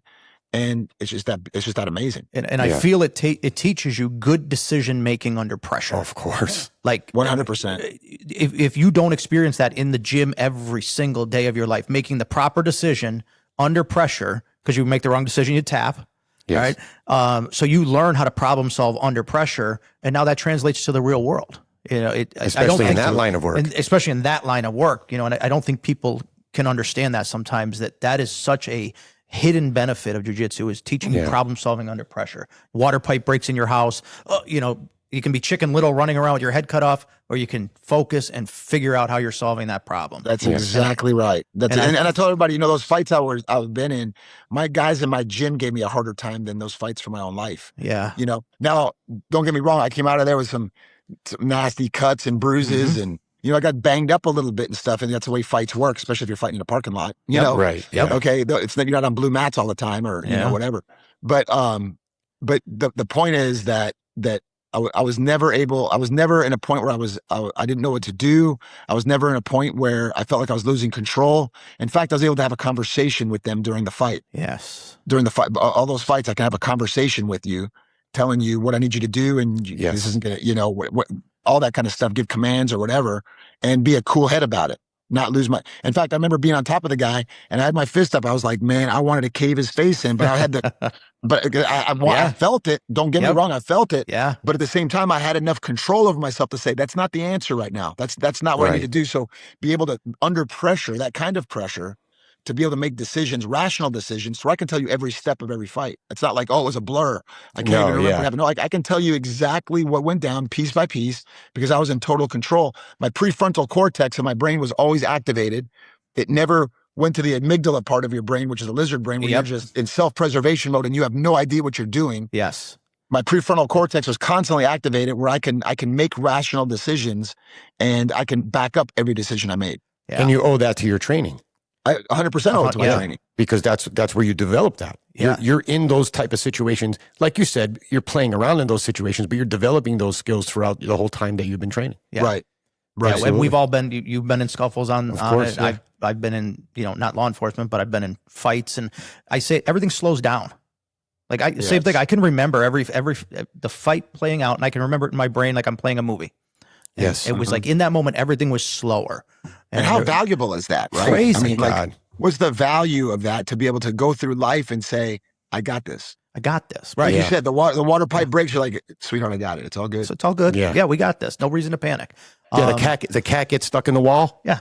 The cat gets stuck in the wall. You know what I mean? Story. True story. Alan has these Asian leopard cats that are, I'm going to use his phrase, out of control. Well, one of them is out of control. And they found their way into his basement where they got up into the rafters and got stuck in the wall next to his fireplace, which is like where he's sitting. It's like right over there. Right, it's off to the side. And he literally had to cut the cat out of the wall. Now, most people would panic. There's a live cat in my wall. What do I do? Oh, it was unreal. Yeah, it was like, I hear the cat behind my wall meowing. I'm like, there's no way it can get out. I have like 10-foot ceilings. It's not coming out. It's pitch black back there. There's no light. It has no idea. I don't even know how it got in there. So next thing you know, I'm cutting a hole in this wall and having to patch it up. And I'm like, but you did it calmly. You got it. Oh, you're seething on the inside though at that cat. You're just I was you not dummy. Happy. I was not happy. Shout out to Jax. Shout out to Jax. That's right. My son was like, Dad, this cat is costing us a lot of money. I'm like, my 9-year-old son even sees it. Shout out to Kai too. Yeah. Pets always cost us a ton of money. It's just like, they're my wife's babies though. You can't measure them. Oh my God. They're inseparable. And they follow her around the house constantly. It's unreal. I've been to your home multiple times. I'm coming back in a month, and less than a month now. But those things, they're awesome. I mean, they are awesome. They're called Bengal cats. It's a Bengal cat. It's they're half Asian leopard. Yes, they're crazy, and the things that they can do, and like the athleticism and the prey drive in those cats is impressive. It's unreal. But then they're still like super loving cats, and they follow your life around. I'm telling you right now, we had a fly in the house the other night. Oh boy! And if a fly gets in our house, you have got to kill this fly before nighttime because they will destroy your house in the middle of the night trying to get to this fly. Tell them about the horse head. Yeah, so we have these horsehead shelves fly. upstairs. No, wait to hear this. Oh, okay. We have these shelves in the living room, and I have 10-foot ceilings. They're 12-foot in the living room. And so I have these shelves these floating shelves up on the wall. And at the very, very top shelf, I have this horse head. Beautiful horse head statue. Probably weighs 25 pounds. And it's sitting up there. Middle of the night, I hear this crash. I thought somebody's breaking in. Like he's getting the AR and everything. Yeah. Jump out of bed, come flying through, getting ready to get some. And I see this horse head just shattered on the ground. And there's the cat up on the top shelf trying to get a bug. And I'm like, oh my gosh. It's like, he's up there and he's in hunt mode. He could care less what you have to say. He's not going to stop. Yeah. He's going to get that bug. You ain't stopping. Yeah. You want to tell the It second? was a mosquito. It was a mosquito. He's trying to chase this mosquito. You want to tell the second half of the horse head statue story? Yeah, so that's right before. That's like the night before Chuck comes down here for the Derby. He comes down for the Kentucky Derby. We had a great time there. So anyway, so we're being Italian and stuff. We're big Godfather fans. Love the movie Godfather. And if anybody knows the Godfather, that story. Well, the horse head, it shattered, but the head itself was still intact, but everything else around it was shattered. So I tell him about it, all this kind of stuff, and he's laughing, all that. Well, I stuck the horse head in his bed. Under the blankets, just like in the movie, right? So when he goes to bed, he takes the blanket back and there's a big horse head laying. I started cackling, laughing. I knew he'd get the reference. So. Yeah, it was awesome. That's funny. So by the time your department decides to make you a DT instructor, you've already been training. Oh yeah, forever. So did you come in with your own curriculum and plan as to what you were going to teach, or they said this is what you have to teach? What the department asked? Yes, correct. Yeah. Yeah. So, what was interesting is before I became an instructor, before I started teaching DT at the police academy or in our department at all, there was a guy up in the police academy that was an instructor that really liked what I was doing. He was on the SWAT team with me. And he knew what I did, believed in what I did. And he said, hey, I want to have you teach in-service one year or next year. I want to have you teach, can you write up a curriculum for it? So I wrote the curriculum. We taught the class and everybody loved it. And that's what changed. It started getting the ball rolling. Everybody started talking. They loved it. So then when I applied to be an instructor, when an instructor spot opened up and I went in there, they said, it's yours. You take it and run with it. So they let me run. They let me teach whatever I want. I did everything on my own. So they believed, by then they believed in me enough to be able to say, yeah, it's yours. Yeah. That's what was similar to what happened with Mikey Carroll and me. Like once he brought me in and I recognized like, man, this is kind of like a hodgepodge. We're going to get somebody killed if one person's teaching striking, the other person's teaching wrestling, and I'm trying to teach jujitsu. I'm like, we got to dial this in. And he trusted me to like, listen, I know you know what you're doing. You take it and you run with it. And the trust that they have in you, when like in that is admirable too for someone that doesn't really know. You know what I mean? Right. He had trained a little bit, but he had more trust in me to know what would help these guys on the road than his own. And that's big, right? Because a lot of times the police departments have egos up in the DT. Yep. The DT guy in the department is like the guy, right? Yes. And everybody wants, and they always want everybody to know who the guy is, and that type of thing. And so sometimes you have to battle that, but if you can get past that, you have somebody that doesn't have an ego on it. It changes the world because you could teach so many good things on the department that they need to know. Absolutely. Yeah. And you didn't have to deal with it. And really the question I was asking Allan was, and he answered it beautifully, was were your hands tied or did you have a little bit of freedom? Obviously you had freedom because our Pennsylvania officers, not the state troopers, but municipal officers, they have their hands tied a little bit. They do. Yeah. We do to a point because the state will have certain mandates. Okay. That was my question. For certain things, like the DT program is mine. However, like we have to teach striking. And I'll be honest with you, I hate teaching striking to officers. Yes. I don't believe in it. And I know people out there are going to probably disagree with me. Mm-hmm. And I would love to have a debate with you on it. And we can do that. But, and don't get me wrong. I did karate. I did striking. I did striking arts. I love it. It's fun. But when it comes to police work, it's number one, it's not that effective. 2, it's more dangerous. 3, it looks terrible. Yes. Okay. So with those 3 things in mind, I think we're wasting our time because to be a good striker, it takes a lot of development. It takes a lot of time put in to be a good striker. And is that really what you want to do anyway? You're not changing anybody's mind. When I'll ask a police officer, if a suspect hits you in the face, are you going to give up and just stop fighting because you got your face hit? The answer better be no. Right. You're going to keep fighting, right? Yes. Well, what makes you think the suspect's any different? You strike a suspect, you didn't change their mind. You're not going to hit them into submit. They're going to want to fight back more. Yes. Jiu-jitsu changes people's minds. Yes. Right? I put you on the ground and you can't get up. Worst case scenario, I put you into some type of submission hold. I'm going to change your mind about wanting to fight. You fighting me is not as valuable as it was 2 minutes ago. Correct. Yeah. But if 100%. I hit you, you want to fight me even more than you did 2 minutes ago. Yes. Right. Yeah. Not to mention I could break my hand, not to mention I'm going to draw blood, not to mention it looks terrible, not to mention it's probably not that effective. I probably, But we can that's go not on the and on and vision. on. That's not the vision. These people that think the movie strike, they're going to hit you one time. You're going to fall out. You're going to be asleep. They're going to just gently put your hands behind your back while you're unconscious from their perfect knockout punch that they envision in their dreams that they're going to throw. And then you're just going to put the handcuffs on. They're going to wake up in custody. And that's not how it really works. And Chuck knows this because I talked about this in the GST class. But what I'll tell people is when it comes to the striking part of it, I'll say, well, who's my boxing fans out there? I'll say, do you know what the percentage of landed strikes from a good boxer? It's 30%. 30%. And then I'll say, how about a baseball? Who's my baseball fans? Hall of Famer, what's his batting average? 300, which is what?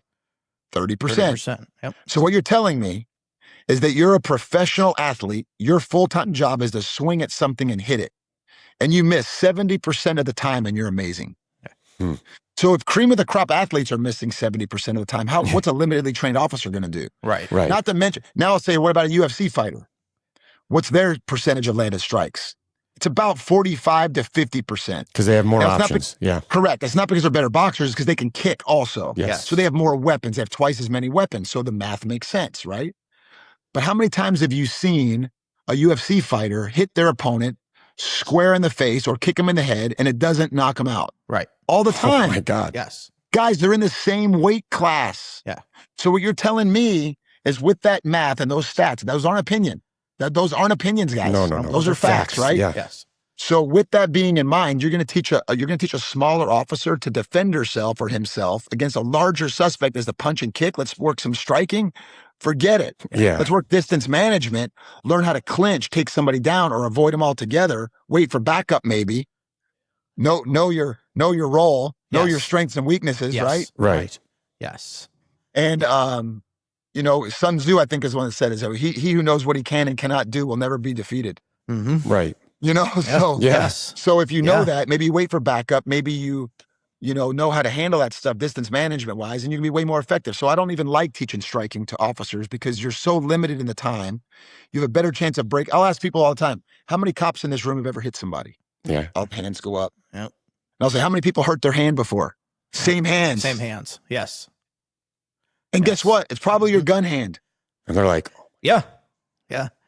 Yeah. I'm so No detective anymore, but I'm going to use my deductive reasoning. It's probably your gun hand, right? Yep. yeah. Yeah. So Yeah, we with talk all about that that all being the time. said, striking may or may not have a place in law enforcement, but I definitely shouldn't think I don't think it's the default. It should not be. But the you're default. mandated though. You're But we're mandated by the mandated state. to Yeah. teach that stuff by the state. So it ties our hands in a way. We have to teach some of that. Okay. So Now, do you I had to step teach the out? striking. Do you step out and someone else step in, or are you still the person that has to teach the striking? Bro, have you seen these hands? Oh, you're right. I'm sorry. I'm sorry. What was I thinking? I just saw them right now. Calm I'm down. surprised You're out you of could even control. see him. I'm surprised you could even see him. I know. Well, especially with your It's a ninja blur. background. It was a blur. Yeah. No, I taught the striking because I do have a striking background and all that Yeah. too. So Yeah. But we did have a boxer in there at one point years ago that went in there and he actually got officer of the year because he boxed everybody in the department. Oh my God. So That's awesome. 1,200 people, it's crazy. And listen, I'm the same way as you. And when I approached my department about, hey, maybe we should shift our focus in this DT when it was like in the infancy of the on duty DT training, I wasn't a hater. I came up like boxing with my friends and sparring. I Right. loved it. My Yeah. nose is not crooked for no reason. I loved to do that. And, Same. Right. And my knock wasn't on that person or he was the guy that was teaching it was a very, very skilled striker. Kickboxing pedigree, in shape, great guy. I like the guy. We have the same tattoo artist. The guy is a great dude.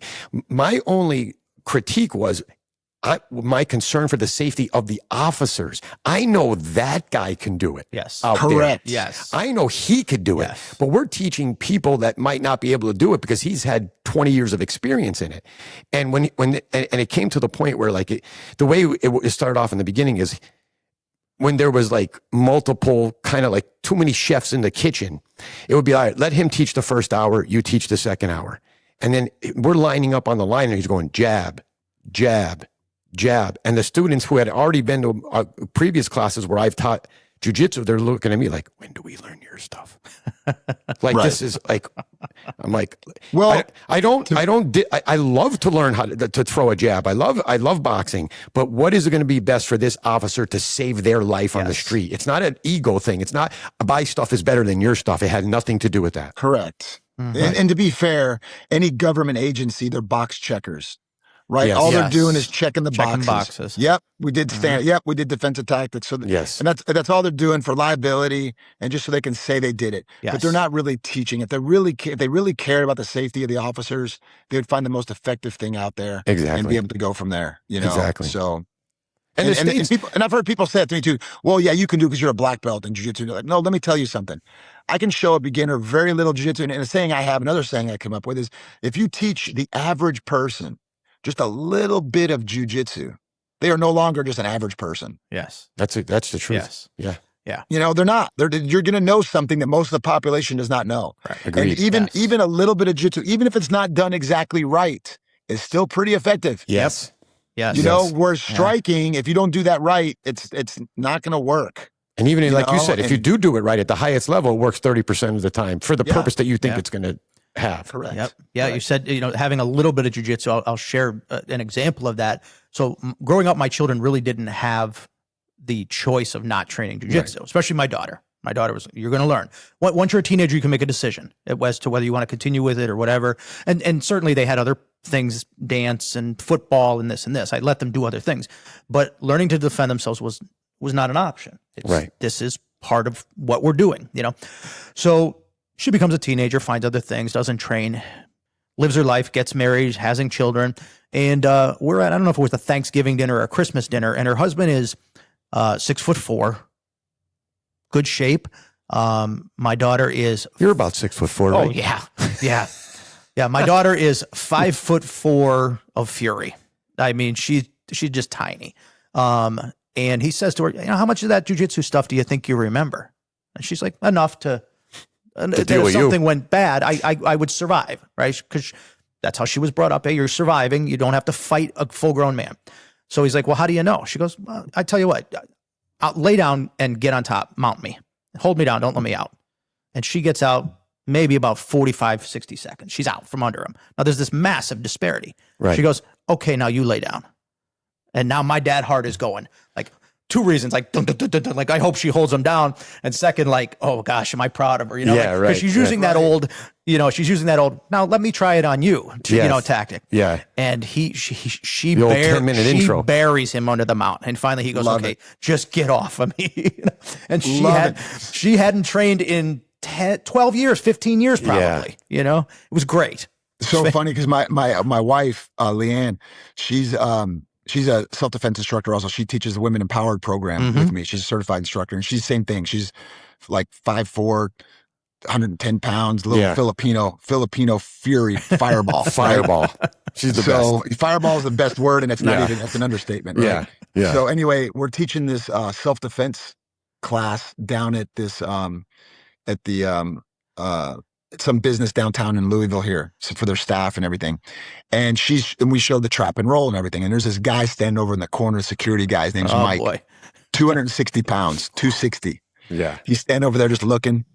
And this lady raises her hand in the audience. She's like, will that really work on a guy who's a lot bigger than you though? Like, I mean, we are working out with each other and, and I'm about 175, 180, so still quite a bit bigger, but will that work on a really big guy though? I go, oh, as a matter of 100% it will. And I could see that look on her face like, are you sure? Yeah. And I go, yeah, check this out. I go, Leanne, lay down. I said, Mike, come on over here for a second. And Leanne's looking at me. She's like, what are you doing? I said, don't worry. I got you.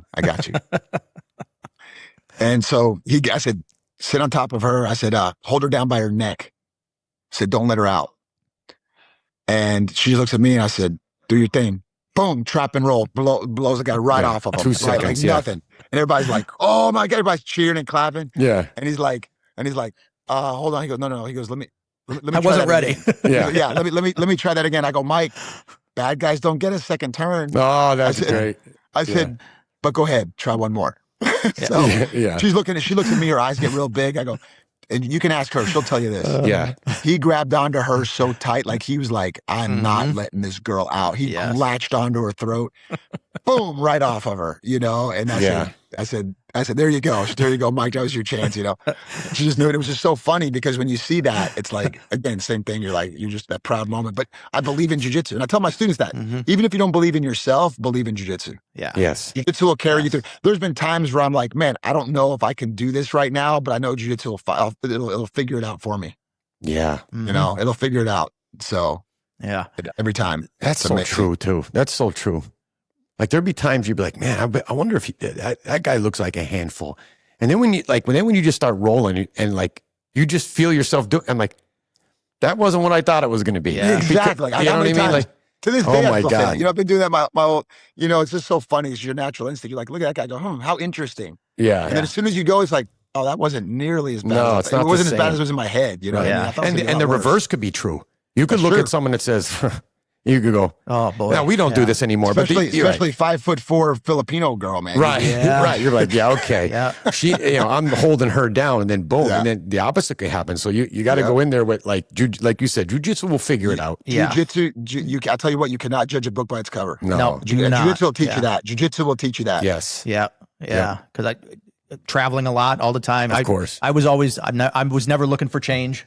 You know, on the ground, like duck and rolls. Yeah, that's what we call it. Looking for loose change. You know, who's the baddest dude in your academy? That's the guy I want to roll with. Yeah. And well, you know, now I pay for it because of neck and back injuries and all that. Right. It was worth it at the time. Yeah. But then vice versa, I had never rolled with a woman until I was a 4 straight blue belt. Interesting. Right? There wasn't a lot of women training. Yeah, you're right. There were, but maybe not locally, not where I was. There wasn't a lot. And I judged that book by its cover. I'm like, oh, here we go. This is my layoff round. And I was fighting for my life within 30 seconds. She was so Came good. after you. I was like, I am in trouble. Danger, Will Robinson. And how many anybody that's been around for jiu-jitsu long enough has a story like that? You know, it's a 14-year-old girl that mopped you. Who just mopped you. Right. Yep. Yeah. We have two, we have women students and instructors at our school. Yeah. I just recently rolled with Brittany. Oh, sure, yeah. And I don't know if it was the first time I ever rolled with Brittany or maybe like I hadn't rolled with her in a long time. And I'm like, Brittany, come on over. And she's a purple belt. I mean, like a solid purple belt, women's instructor. Like she could take over the men's class if he needed her to. Yeah. Like that's how good she is. Yeah. And I rolled with her and I just remember slap, bump, and she came after me. And I remember smiling. I'm on the bottom. She just bull rushes me. I'm on the bottom. And I'm now D'ing things up. And it wasn't like, what is this girl doing? It was elation. It was like, this is what it should be. Yeah. And I was literally, I closed my eyes. Time of your life. Yeah. I was defending everything. The whole round, she attacked me. And I was just smiling. Like, this is what it should be. Like, how cool is this? Yeah. You know what I mean? That was like, great. She's great. Yeah, she's great. She embraces the violence. She does. She teaches a lot of the women's classes. There's our next guest after you is they teach together.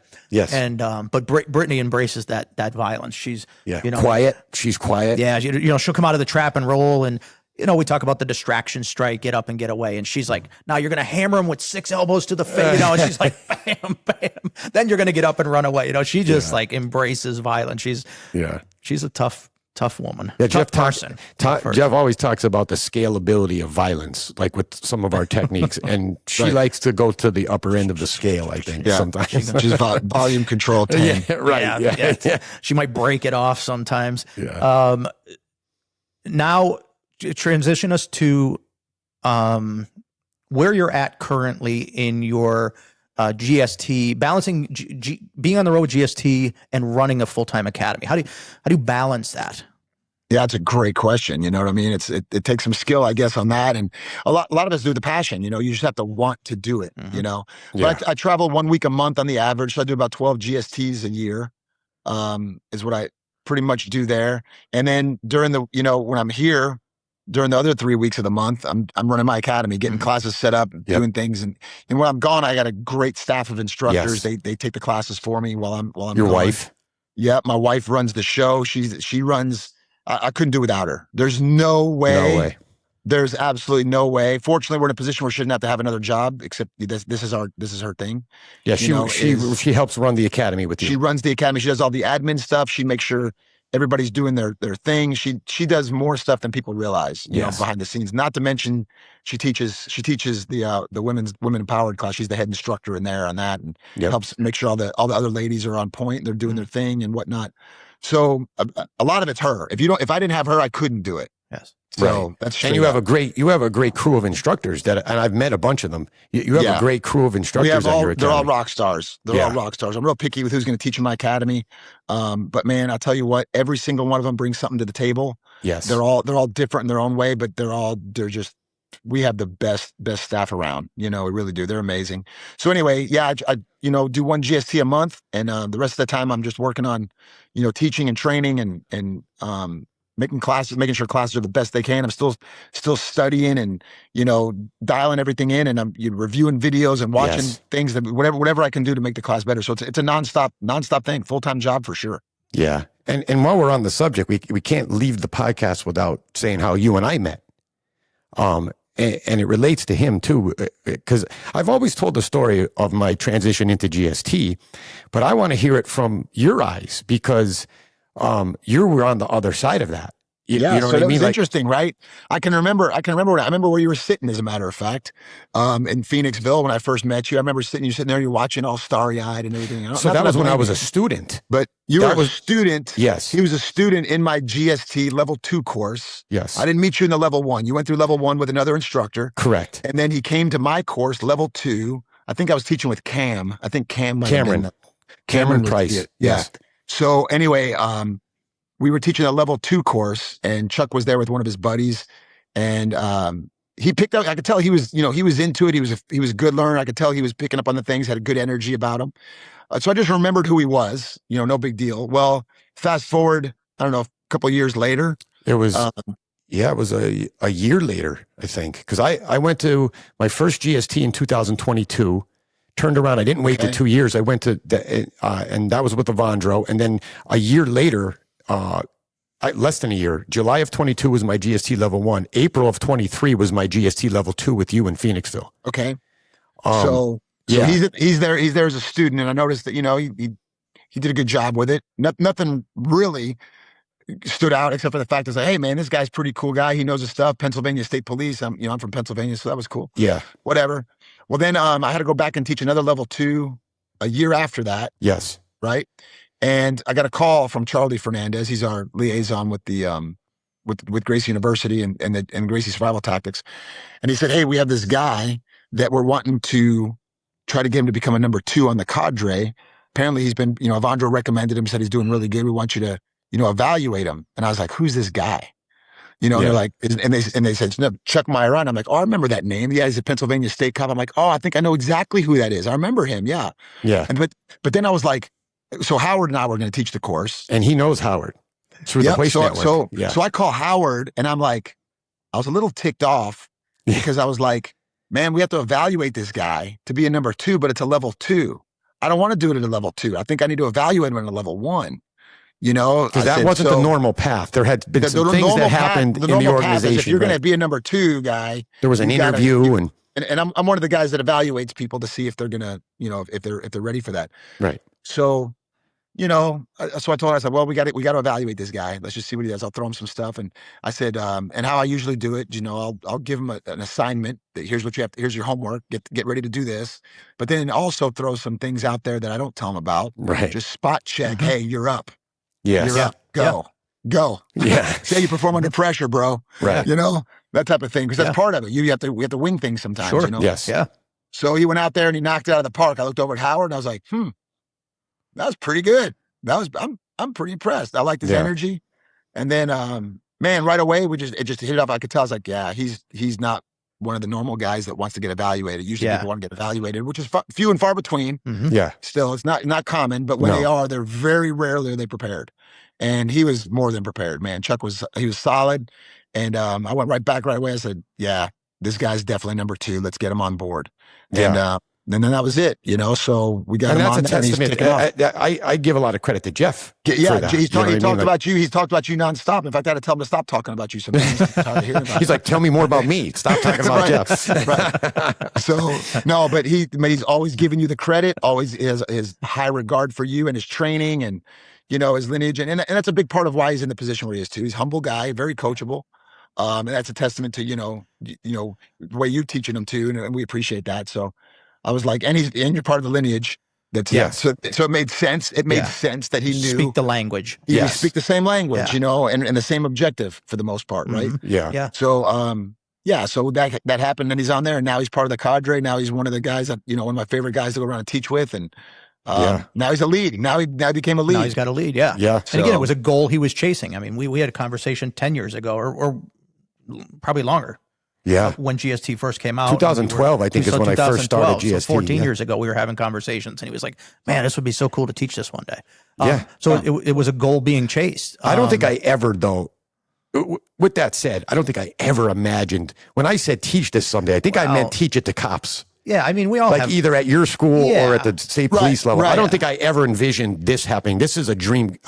This is something I could have never expected. Well, this is one of those things, like when you think me. about learning a lot, like, you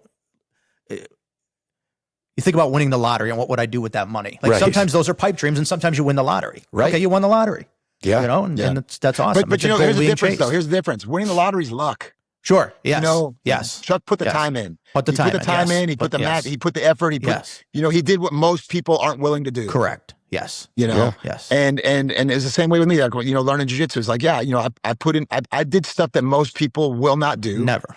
Yes. And then they want to sit here and look at you. Well, it's crazy how you work your butt off for 32 years and all of a sudden you're an overnight success. Yes. It's kind of weird how that is. So. Yeah. I tell people, listen, I've made more mistakes and failed more times than you've tried. Right. That's why I'm successful. That's why I am where I am. Because if you put in the effort and you really put the drive in, man, good things will happen. Yes. Yeah. It does. It's you follow your passion. Yeah. Do what you have to, and the success comes. So here's an interesting question then. What's a goal you still are chasing? Great. Do you have one? Yeah, I think a goal I have right now is to get to where, to be honest, I don't have to teach. Well, I'm kind of at that point right now. I don't have to teach as much as I used to by any means. Man, I guess my goal right now, first of all, is to make sure that I can raise my son to be a good person that makes good decisions. He's a problem solver already as it is. He's a great kid. He's the best, and just watch him be successful. Try to be a good example for him. Be the best husband I can for my wife. And, those are my goals now, is just to take the skills that I've acquired, based on all the effort I've put forward there, and be able to have my family benefit from it now. I've benefited more than I've ever deserved. I don't deserve what I have right now. I'm very blessed. God has blessed me so much with what I have. He has a plan for me now, but now I want to take that success and be able to pass it on to my family and have them reap the rewards for it, but not for free. I wanted to see you have to work for things. I want to be a good example for that. But at the same time, I want my family to have a life that I didn't have. Growing up, I didn't have the best family life. So I'm trying to do that to my son. Give him. And my daughter has a son now, so I have a grandbaby. So, crazy. I just want to be able to pass it on to my family so they don't have to struggle like I had to struggle. Yes. That's my goal. Yeah. And I think that's a great goal. I think that answers at least part of the next question I was going to follow that up with. What legacy do you hope to leave behind? Yes. And that's the legacy I do hope to leave behind is, that, I'm known for the contributions I've done for jiu-jitsu, but it's not even, to be honest with you, I don't even want people to know what I've done. It's not about me. Jiu-jitsu is amazing, but it's God's the one that's blessed me. He's the one that put me on this path. I can look back, and that's a whole nother conversation you can get into for a whole nother podcast, right? But the whole point is, there'll be a part two. Don't worry. I don't see how. I don't, knowing what I've known and going through what I've gone in my life, I don't see how you cannot see how God has his hand in that. I don't tell you cannot believe in him and believe in God and what he's done. So my legacy has just got to be to give him the glory, to say, thank you for putting me in this position, to give me, I'm glad he gave me the home life I had growing up, because I wouldn't have had a passion for the martial arts. If I'd had that passion for the martial arts, I wouldn't be able to help other people not become victims and all that kind of stuff, And so the path that that he put me on enabled me to do what I do. So therefore my family can have a better life than what I even had. And that's the legacy I want to leave. So I just give it all to him, because I couldn't have done this without him. I mean, there's no way. No. Absolutely not. That's awesome. That's such a great answer. Yeah. Because it always comes back, at least for me, it's family. It's leaving that. Of course. Leaving the world better than I found it. Yes. That's something I always, you and I have conversations. All the time. Leaving jiu-jitsu better than I found it, leaving the world better than I found it. That to me is so important. And then I want to be an inspiration. I want to be that's what it is. I want to be an inspiration to my son. I want to be an inspiration to my family, to my grandson. I want to be an inspiration to my wife, to my daughter, and I want to be that person that they look up to, that they can say, I want my family to be like him, that type of thing, just to improve future generations, down the road. You know what's crazy too? This happened to me recently, and I think, like, both of you guys have had that mentor role for me, both of you, right? And what's been really crazy recently is, and I've just expressed this to a couple members of my family. I'm like, did you hear that? Like I think I might be becoming a mentor to other people. Yes. I've having students calling me on the phone, asking me about something that has nothing to do with jiu-jitsu. They're my jiu-jitsu students. They see something in me that think, okay, well, this guy's been around state police. He's a black belt instructor. They're calling me for life advice. And I'm like on autopilot, helping these people and giving them it. And then now I see you two in me. Because I've received the mentorship and like the grace from you trying to help me, both of you, that now I'm passing it on to the next generation down. I never saw myself. I always saw myself as the person that needed to be mentored, because I've received such great mentorship, especially recently with the GST team for a while with him, in my personal life with my father and stuff like that. But now I see myself becoming a mentor, and I'm like, man, isn't that cool? You just start passing it down. And I wouldn't even be able to do it without the example that you guys have given. You know what I'm saying? So, and it's both a blessing and a burden at times. You want to make sure you're giving people the right advice. Of course. Sometimes you second guess yourself and this, but hearkening back to what I said to Father John, you've now been put in a place to help somebody. Right. And I always say when we talk about when the conversation comes up about rank and who's better than who and all that superficial talk about jiu-jitsu, I always say none of that impresses me. Who you could tap at practice does not impress me. What impresses me is, what do you do with your jiu-jitsu? If we're going to talk about jiu-jitsu right now, what do you do with your jiu-jitsu? I don't care what your rank is. What do you do with it? Are you the best competition purple belt in the world? Great. If that's what you do with your jiu-jitsu, you compete. I appreciate it. Cool. But if you're just like the neighborhood open mat bully, brown belt, 2 stripes, and you can kill everybody, but you have a selfish jiu-jitsu journey, I'm not impressed. But if you're helping your teammates, if you're helping cops, if you're helping women, that's the one thing that impresses me about Jeff. You and I were police officers. Now, you trained well before you were a police officer, but I started training. That was my purpose for starting jiu-jitsu, was the not only the self-defense aspect. Obviously, I was in a ton of fights before jiu-jitsu, right? But it was more like the tie into law enforcement. This is more effective for law enforcement. So I did it because I was a police officer. But Jeff's was never a police officer. So his willingness, and it's not just willingness, it's like his intention to make the community better through not only training the community, but training the people that help and protect and serve the community. He has a very good interest in teaching cops. We have our own law enforcement program. He doesn't have to do any of that as a civilian. You have an underlying reason why you were a police officer. I was a police officer for a very long portion of our lives. He was never a police officer, but he sees the value in it, not just to protect the police officers, but protect everybody in the community. I think that's awesome. And, No, I think and I it's say that fantastic. about our other civilian instructors too, like Howard and Bernardo and John and all those guys. You know what I Well, mean? Like, and here's what I tell people in the GST class, because you know, in the law enforcement community, there's some chatter that there's no, you know, civilians have no business teaching police officers. You know, what are you out there teaching? What do you know? What do you do? And I say, hold on a second. I said, we have a civilian right here, whether it's Howard or Bernardo or any of them. I said, they're right here with us, right here with me teaching. Yes, I was law enforcement. I did jiu-jitsu way before I was law enforcement, of course. But what you're saying is, this civilian is saying, if you arrest my mom, my daughter, my brother, my relative, these are the techniques that I suggest that you use.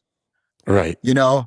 So it's easy for a cop to say, yeah, here's what we have to use on them. If they don't like it, sorry about their luck. You know, because it's Yes. cops versus civilians type of thing, right? Yes. But when you have a civilian in there teaching officers, here's how you defend yourself, here's how you effect an arrest, the most humanely way possible, that's most effective. So therefore, if you have to arrest my mom and she fights back because she's having a medical episode or a mental episode or whatever it may be, this is how you handle it. Yes. That speaks volumes. It does. That speaks volumes. So when you have somebody like Jeff or these other, you know, some of our other civilians out there, you know, advocating for law enforcement to learn jiu-jitsu, there's a reason we're picking jiu-jitsu. You're not smashing somebody's head with a flashlight. Right. You're not kicking them you're not kicking their thigh with a Muay Thai kick. Yes. You're not Right. elbowing them with Krav Maga in the face. Yes. Yes. Yeah. You know? I've always said my And that's passion huge. for it comes because of my love of community.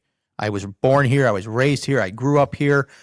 There was a time when there wasn't such a divide between law enforcement and civilian. There was a time where you knew every cop on the beat and this and this. Yes. And somewhere over time that divide Changed. has changed.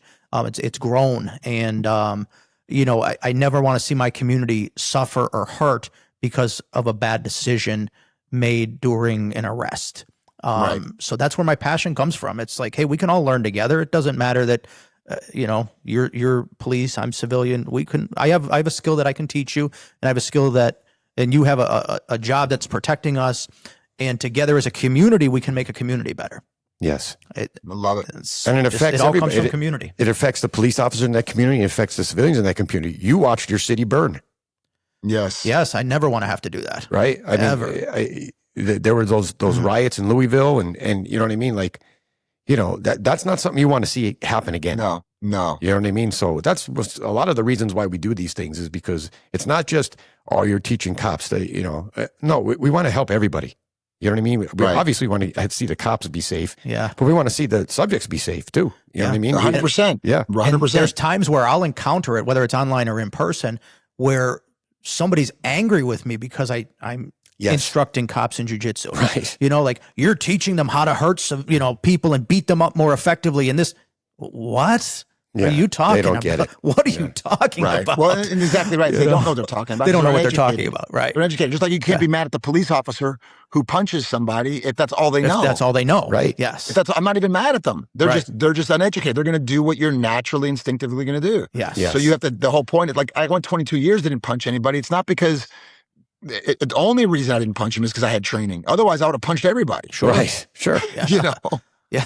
That's the only option So, you had or would have that's it. had without training. And that's unfortunately, that's probably the vast majority of Yeah. officers, unfortunately. Yeah. But we're changing that, you know, one course at a one time. course at a time. You change it. Yeah. That's it. Yeah. Yeah.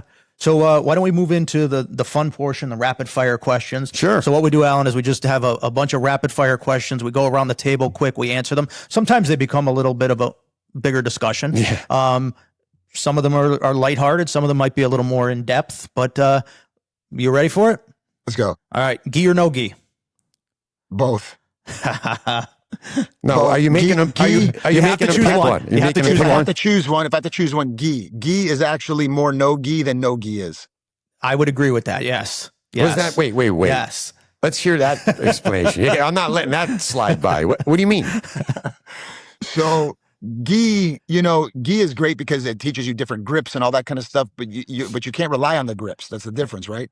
No gi will actually start causing you to, if it's all you do is train no gi, there's a lot of techniques you're missing out on. Yeah. There's a lot of techniques you're going to be missing out on that when you're with a gi. So when you train with a gi, like when I used to compete both gi and no gi, naga and all that, I never trained for no gi by training no gi. Yes. I You just only trained in trained the with a gi, trained with a gi the whole time. And then when it was time for no gi, I took my gi off and went.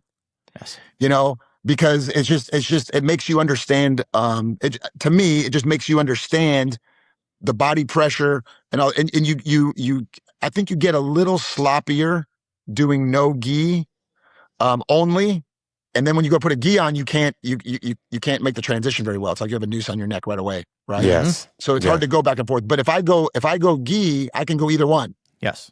I So agree. it makes gi more no gi than no gi does, because now I can go no gi with you better than a no gi person can. Yes. Got it. That's all you've ever done. Yes. Yes. Yep. I agree. Gi for me. Gi for me. Yep. Arm bars or triangles?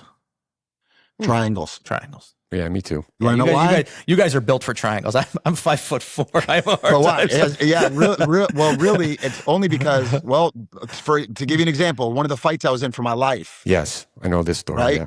One of them, I broke the guy's arm right in the beginning of it, broke his arm. He kept fighting. Yes. The triangles would finish. The triangles would save my life and put him to sleep. That's what stopped the fight. Another guy fought, again, for my life. I broke both of his arms, broke his elbow on one arm, his shoulder on the other one. He was still fighting. Yep. So arm bars are great, but they're limited. Yes. Because people, if they're on drugs, they have some kind of mental situation. You know, in the gym, it's all great. We tap it out of respect. Yeah. But on the street, sometimes there's no respect and there's no pain compliance. You have to shut them down. So triangle for sure. All right. Yeah. And was it Elio Gracie that said, when it comes to chokes, there are no tough guys? No tough guys. That's correct. Was it that Elio that said that? Yeah, you can be a tough guy. You can be a tough guy and get your arm broken and still fight. Yes. Gordon Ryan had his arm hurt. He still fights. Rickson Gracie had his arm broken in a fight. He choked the guy with his other arm. Yeah. Yeah. So you can still fight with a broken arm. You can't fight if you're unconscious. Correct. Yes. I agree. Triangle for life. Training in the morning or training in the evening? Training in the morning or training in the evening? I prefer to train in the morning, but I do most of my training in the evening. For me, it's the opposite. I prefer to train in the morning, and that's when I do the most of my training is in the morning. I'm a morning guy. Yeah, you are. My ideal day. My But you ideal teach day at would night. be. You also But I teach also at night. teach at night. Yeah, but my ideal day. When I was training for when I first started jiu-jitsu, I would train from 9 in the morning till 12 noon every day. So that was my. I don't know if that's why I like training in the morning better now. Maybe. Just because that's kind of where it kind of started. Yeah. But yeah, I like to do my work. I like to work out in the morning too. Yeah, me so too. I like to do everything Same. in the morning, get it out, do that. I want to have it done by the end of the day. Things get in the way, or you're tired. Yes. And it's not the same. Yeah, It's I not feel the more same. mentally focused in the morning. Yeah, me too. You know, by the evening, I've already done a ton of work, and it's just like, okay, focus, dial in, focus. You got to get ready. But You got to teach. that's why it's important. That's why it's also important to train at night, because if you're going to get attacked at Wawa, Yeah. it's probably going to be at night. Yeah. Yeah. Train with the lights off, like Right. like ninjas. We'll train with the lights off. Yeah. Let's see, mountains or beach? Beach. Beach. Yeah. Mountains. You don't like the outdoors. I don't like sand. Oh, you are. Don't like sand. I had a situation. You should when I never was leave. younger. You should never leave your house. Listen to me. I'm from the streets. There's mountains around here. There's no sand. He's never been to Rio. No, I do like the beach. Here's the problem what I have with the beach. There's two reasons I don't like sand. One of them, I was a chubby kid. Do you remember those bathing suits? You guys are all old enough to remember when we Don't had. tell me you wore a Speedo. This is not an image I want. No, this is in America, not Italy. If I was in Italy, I would have a speed on. But my point is, remember all the bathing suits back in the 80s came with that netting. Yes. Oh yeah, yeah. All right. So Yeah. I'm in the ocean with my dad, and you're laying in the sand and stuff like that with the waves and stuff. I get it. I'm a chubby kid. The sand collects, and my chubby thighs are rubbing together, and that traumatized me for life. Oh, God. And that to the point now where if there's a speck of sand on me, I feel dirty. And like we'll go on vacation, and Nico and Melissa will try to walk into the hotel room. If they're sandy, they're not allowed in. I will physically block the door. I'm like, you see those showers at the end of the beach? They're for a reason. Go wash yourself off. Do not bring a speck of sand into this room. If I have a speck of sand in my bed, I'm changing rooms. There's no sand in the mountains. I'll figure it out in the mountains. You figure out the bugs. There's mountains around here. I've seen them before. You figure out the bugs. Yeah, I'm from the. I can stay on the pavement, but Maybe we'll cause since you're both Italian, favorite style of pasta.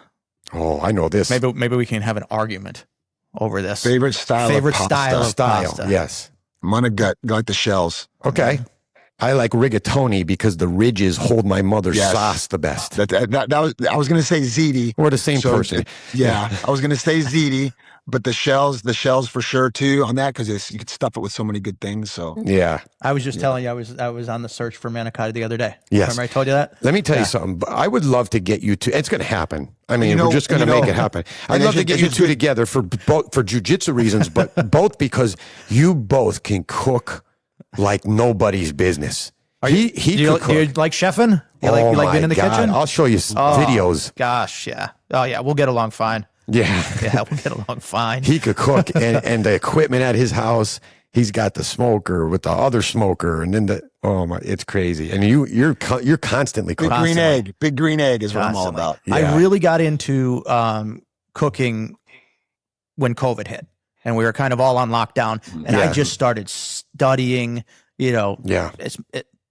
Watching videos on cooking and reading books and this and then. I just love it. I fell in love with it. Yeah, I fell in love. I love with cooking. It. That would be like my other passion. Yeah, it would be like I've had people say to me, you should, if you ever quit jiu-jitsu, open up a restaurant, a restaurant or food truck. And I was like, I would sooner put a bullet in my head than do that. I have no interest in running a restaurant at all. No, but no interest. Don't worry, our buddy's buying a restaurant. Just bought one, so we'll Oh yeah, yeah. Neil might be buying a restaurant. If he needs a chef, I'll work for him.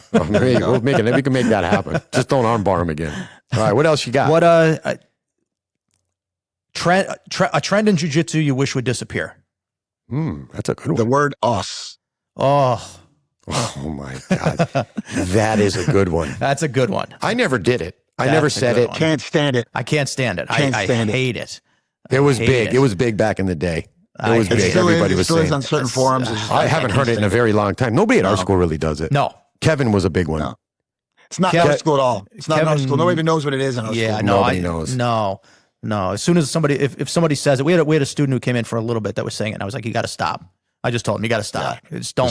Just stop. Yeah. There's a couple of trends that are interesting to me, and I understand them. Like the whole using the Japanese language. I understand it. I understand that's what it's called. John Danaher teaches like that, and he makes it if you were describing an American word, you would call it like that in Japan. I get it. I just don't speak Japanese. I don't want to hear about Ashigurami. I can't remember the move, much less the name. Right. Yeah. You have to simplify how it to for pronounce me. it. I don't want to learn a different language just to learn a jiu-jitsu move. I don't want to hear about Ashigurami and if you want to say off balance somebody, what is that? Kazushi. Yeah. Just say off balance people, because we're in America. You know what I mean? I just want to be able to, not because I think it's a beautiful language. I just don't. My brain has limited space at this point in my life. There's only so much bandwidth. Right. So, I talk about it. I say that's why I didn't test for my judo black belt. I didn't want to have to learn the terminologies. Okay, yeah. Because you got the brown belt in judo, right? Yeah.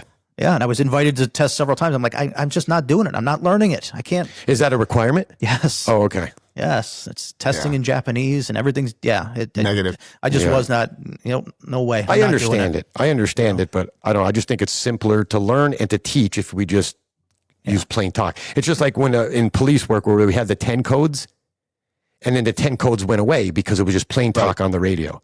I think that's an improvement, not a regression. Right. Yeah. For me, I wish the Instagram girl BJJ stuff would disappear. Oh. I don't need to see a mounted triangle in your sports bra and underwear. I don't need to see it. I hate it. Well, yeah, there's and unfortunately sex sells, and that's what they're trying to do. Yeah, that's what they're trying to do. They're trying to draw attention to it and all views, that. It's for the wrong reasons, for the wrong reasons. And I'm with you on that. Yeah, they're not really trying to show you the technique. They're trying to get likes. They're trying to get likes. Trying to get sponsors, likes. Money. They're trying to monetize it. Has nothing to do with the technique. No, not at all. What else do we got here? Let's see.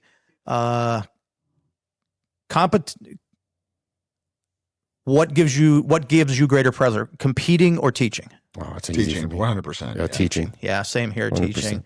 We'll do a couple, maybe complete the sentences, finish the sentence. Self-defense training is blank. Essential. Ooh, Everything. Everything. Yeah. It's essential. I love it. Everything. I love it. Jiu-jitsu has taught me. Jiu-jitsu has taught me how to be a better person. Yes. Yeah. Patience. Patience. I was thinking patience. I had a big problem with patience and jiu-jitsu has really helped me with that. Yeah. Yeah. Patience. How long does that take? Forever. I want it now. Right. When do I learn patience? I want it right now. The one thing people misunderstand about me is blank. Say that again. The one thing people misunderstand about me. Yes.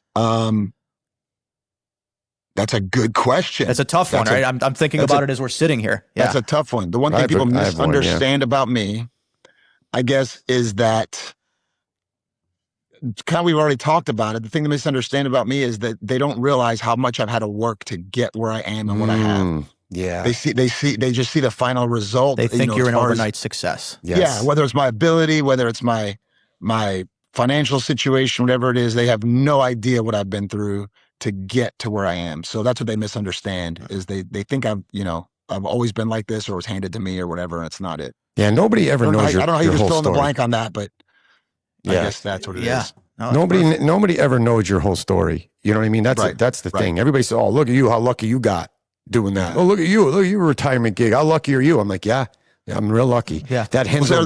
They'll say, "Oh, it must be nice." I'm like, yes, it is. Yeah, it is nice. Yeah. It's very nice, actually. Yes. that Henzo quote after he fought Oleg Yes. Tukhtarov. Yes. and when he upkicked him and knocked him out, and the announcer came in the ring and he said, "Hey Henzo, he had you there for a second. Looks like you got lucky." And Henzo said, "Yeah, it's weird. The more I train, the luckier I get." Yep. Yeah. That's it. So yeah, mine would Same be, thing. people sometimes misunderstand my sense of humor, and I understand it. I'm a very sarcastic. This is the way I came up with my friends and my family. We have what I consider a good sense of humor, but we're sarcastic. So sometimes, if you don't really know me, you might think I'm being harsh, or, now I don't, obviously that never seeps into the professional setting. So if Henry listens to this, I don't do that. I don't do that with the students. I'm just saying, in my personal life, because of our sarcasm and stuff like that, some people may take me the wrong way, but I think you realize very quickly that it's all just in fun, and I don't really mean any of that stuff. Right. It's all love. You know what I mean? Yeah. So maybe that. Yeah. I think for me, it's because I'm a practicing stoic, that sometimes people think I'm unapproachable and don't care about them. Yeah. I think that's, and you find out very differently once we have a conversation. But that initial, you talk about it a lot when people are talking, how I'm staring at them, or I'm He'll go like looking this. at them. And it's not that I'm not interested. It's just I'm taking everything and running it through the filter properly so that I can give you the best answer. Yeah. Right. And that's people misunderstand that, and they walk away and they're like, "Oh, that guy's he's unemotional," or whatever it is. And that's not the case. Yeah. That was a good one. At the end of the day, right before bed, I blank. Read the news. Oh my God, I never read the news. I take magnesium. Take magnesium right before bed. Yeah.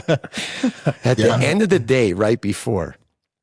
Well, it's kind of like when I'm in bed. I get in bed and I'll get on my news app and just see what's going on. I just gotta know what's going on. If you're talking about when I'm laying in bed. Yeah. If you're talking about your lay down bed routine, I put a podcast on. It's usually Joe Rogan. Okay. That's how I fall asleep. I can't sleep with the TV on. I used to, but now the light, somewhere I just need black. Yeah. So I put a podcast on, I lay down, and that's how I fall asleep. But I don't really have my bedtime routine is whatever I'm doing. I'm retired now. So if I'm not on the road, if we're on the road for a GST, we're reviewing what we're doing for the next day and stuff like that. That's my end of the night routine, and then I hit the sack. But if I'm home, retired, if I'm teaching the next day, I'll make sure that I'm dialed in for the next day, and then I just chill, watch a little TV, take my magnesium, go to bed, put on a Joe Rogan podcast, and go to sleep.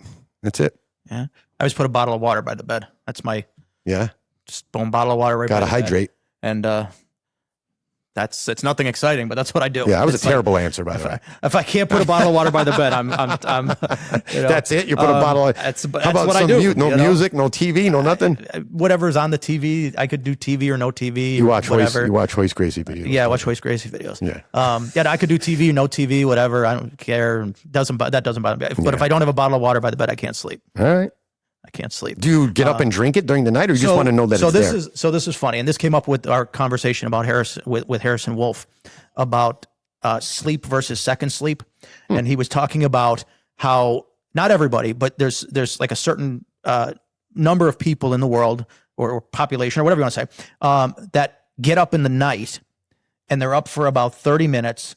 Okay. And they're doing something. They got to walk around. They have to do this. They have to do that. I do that roughly 30 to 45 minutes every night where I wake up. Really? And he was talking about how that sets back to like our caveman DNA. It is. That I've actually just read an article about that. That you have to do a patrol. That's how we used to sleep. That's how we used to sleep. You wake up and you have to patrol to make sure everything's safe and everybody's safe. Yes. And then, when he was talking about there's ways to unprogram that or whatever, but I do it. So that's I wake up, I have my bottle of water. Sometimes I get out of bed, sometimes I don't. But I'm awake for 30 to 45 minutes. The article I read about that, it said that 8 hours of sleep that we're now programmed to was for factory work. That during the Industrial Revolution and stuff like that, when we started building these factories, we had to get people were sleeping like that. They would sleep in like 3 hour shifts. They would get up for 3 hours, they'd be up for one, then they'd sleep for 3 more hours, stuff like that. Yeah. That's how it was done. That's how I sleep. And then because you couldn't build a factory shift off of that, people started convincing us that 8 hours of sleep is better for you, but they're saying that that's not naturally what we used to do. Send me that article. That's interesting. I just read it. That's interesting. Yeah. So let's close it out. This conversation reaches someone who's thinking about starting jiu-jitsu or, struggling with something personal or whatever. What advice would you give somebody who's on the fence with starting jiu-jitsu?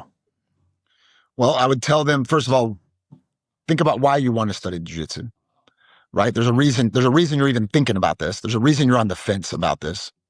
So what are the benefits of actually pulling the trigger and going to do it? And what's the cons? What's going to happen if you don't train? And think about that. And which life do you want to have? Yeah. Yeah, that's a great point. And then on top of that now, because I would caution them, because a lot of it has to do on where you train.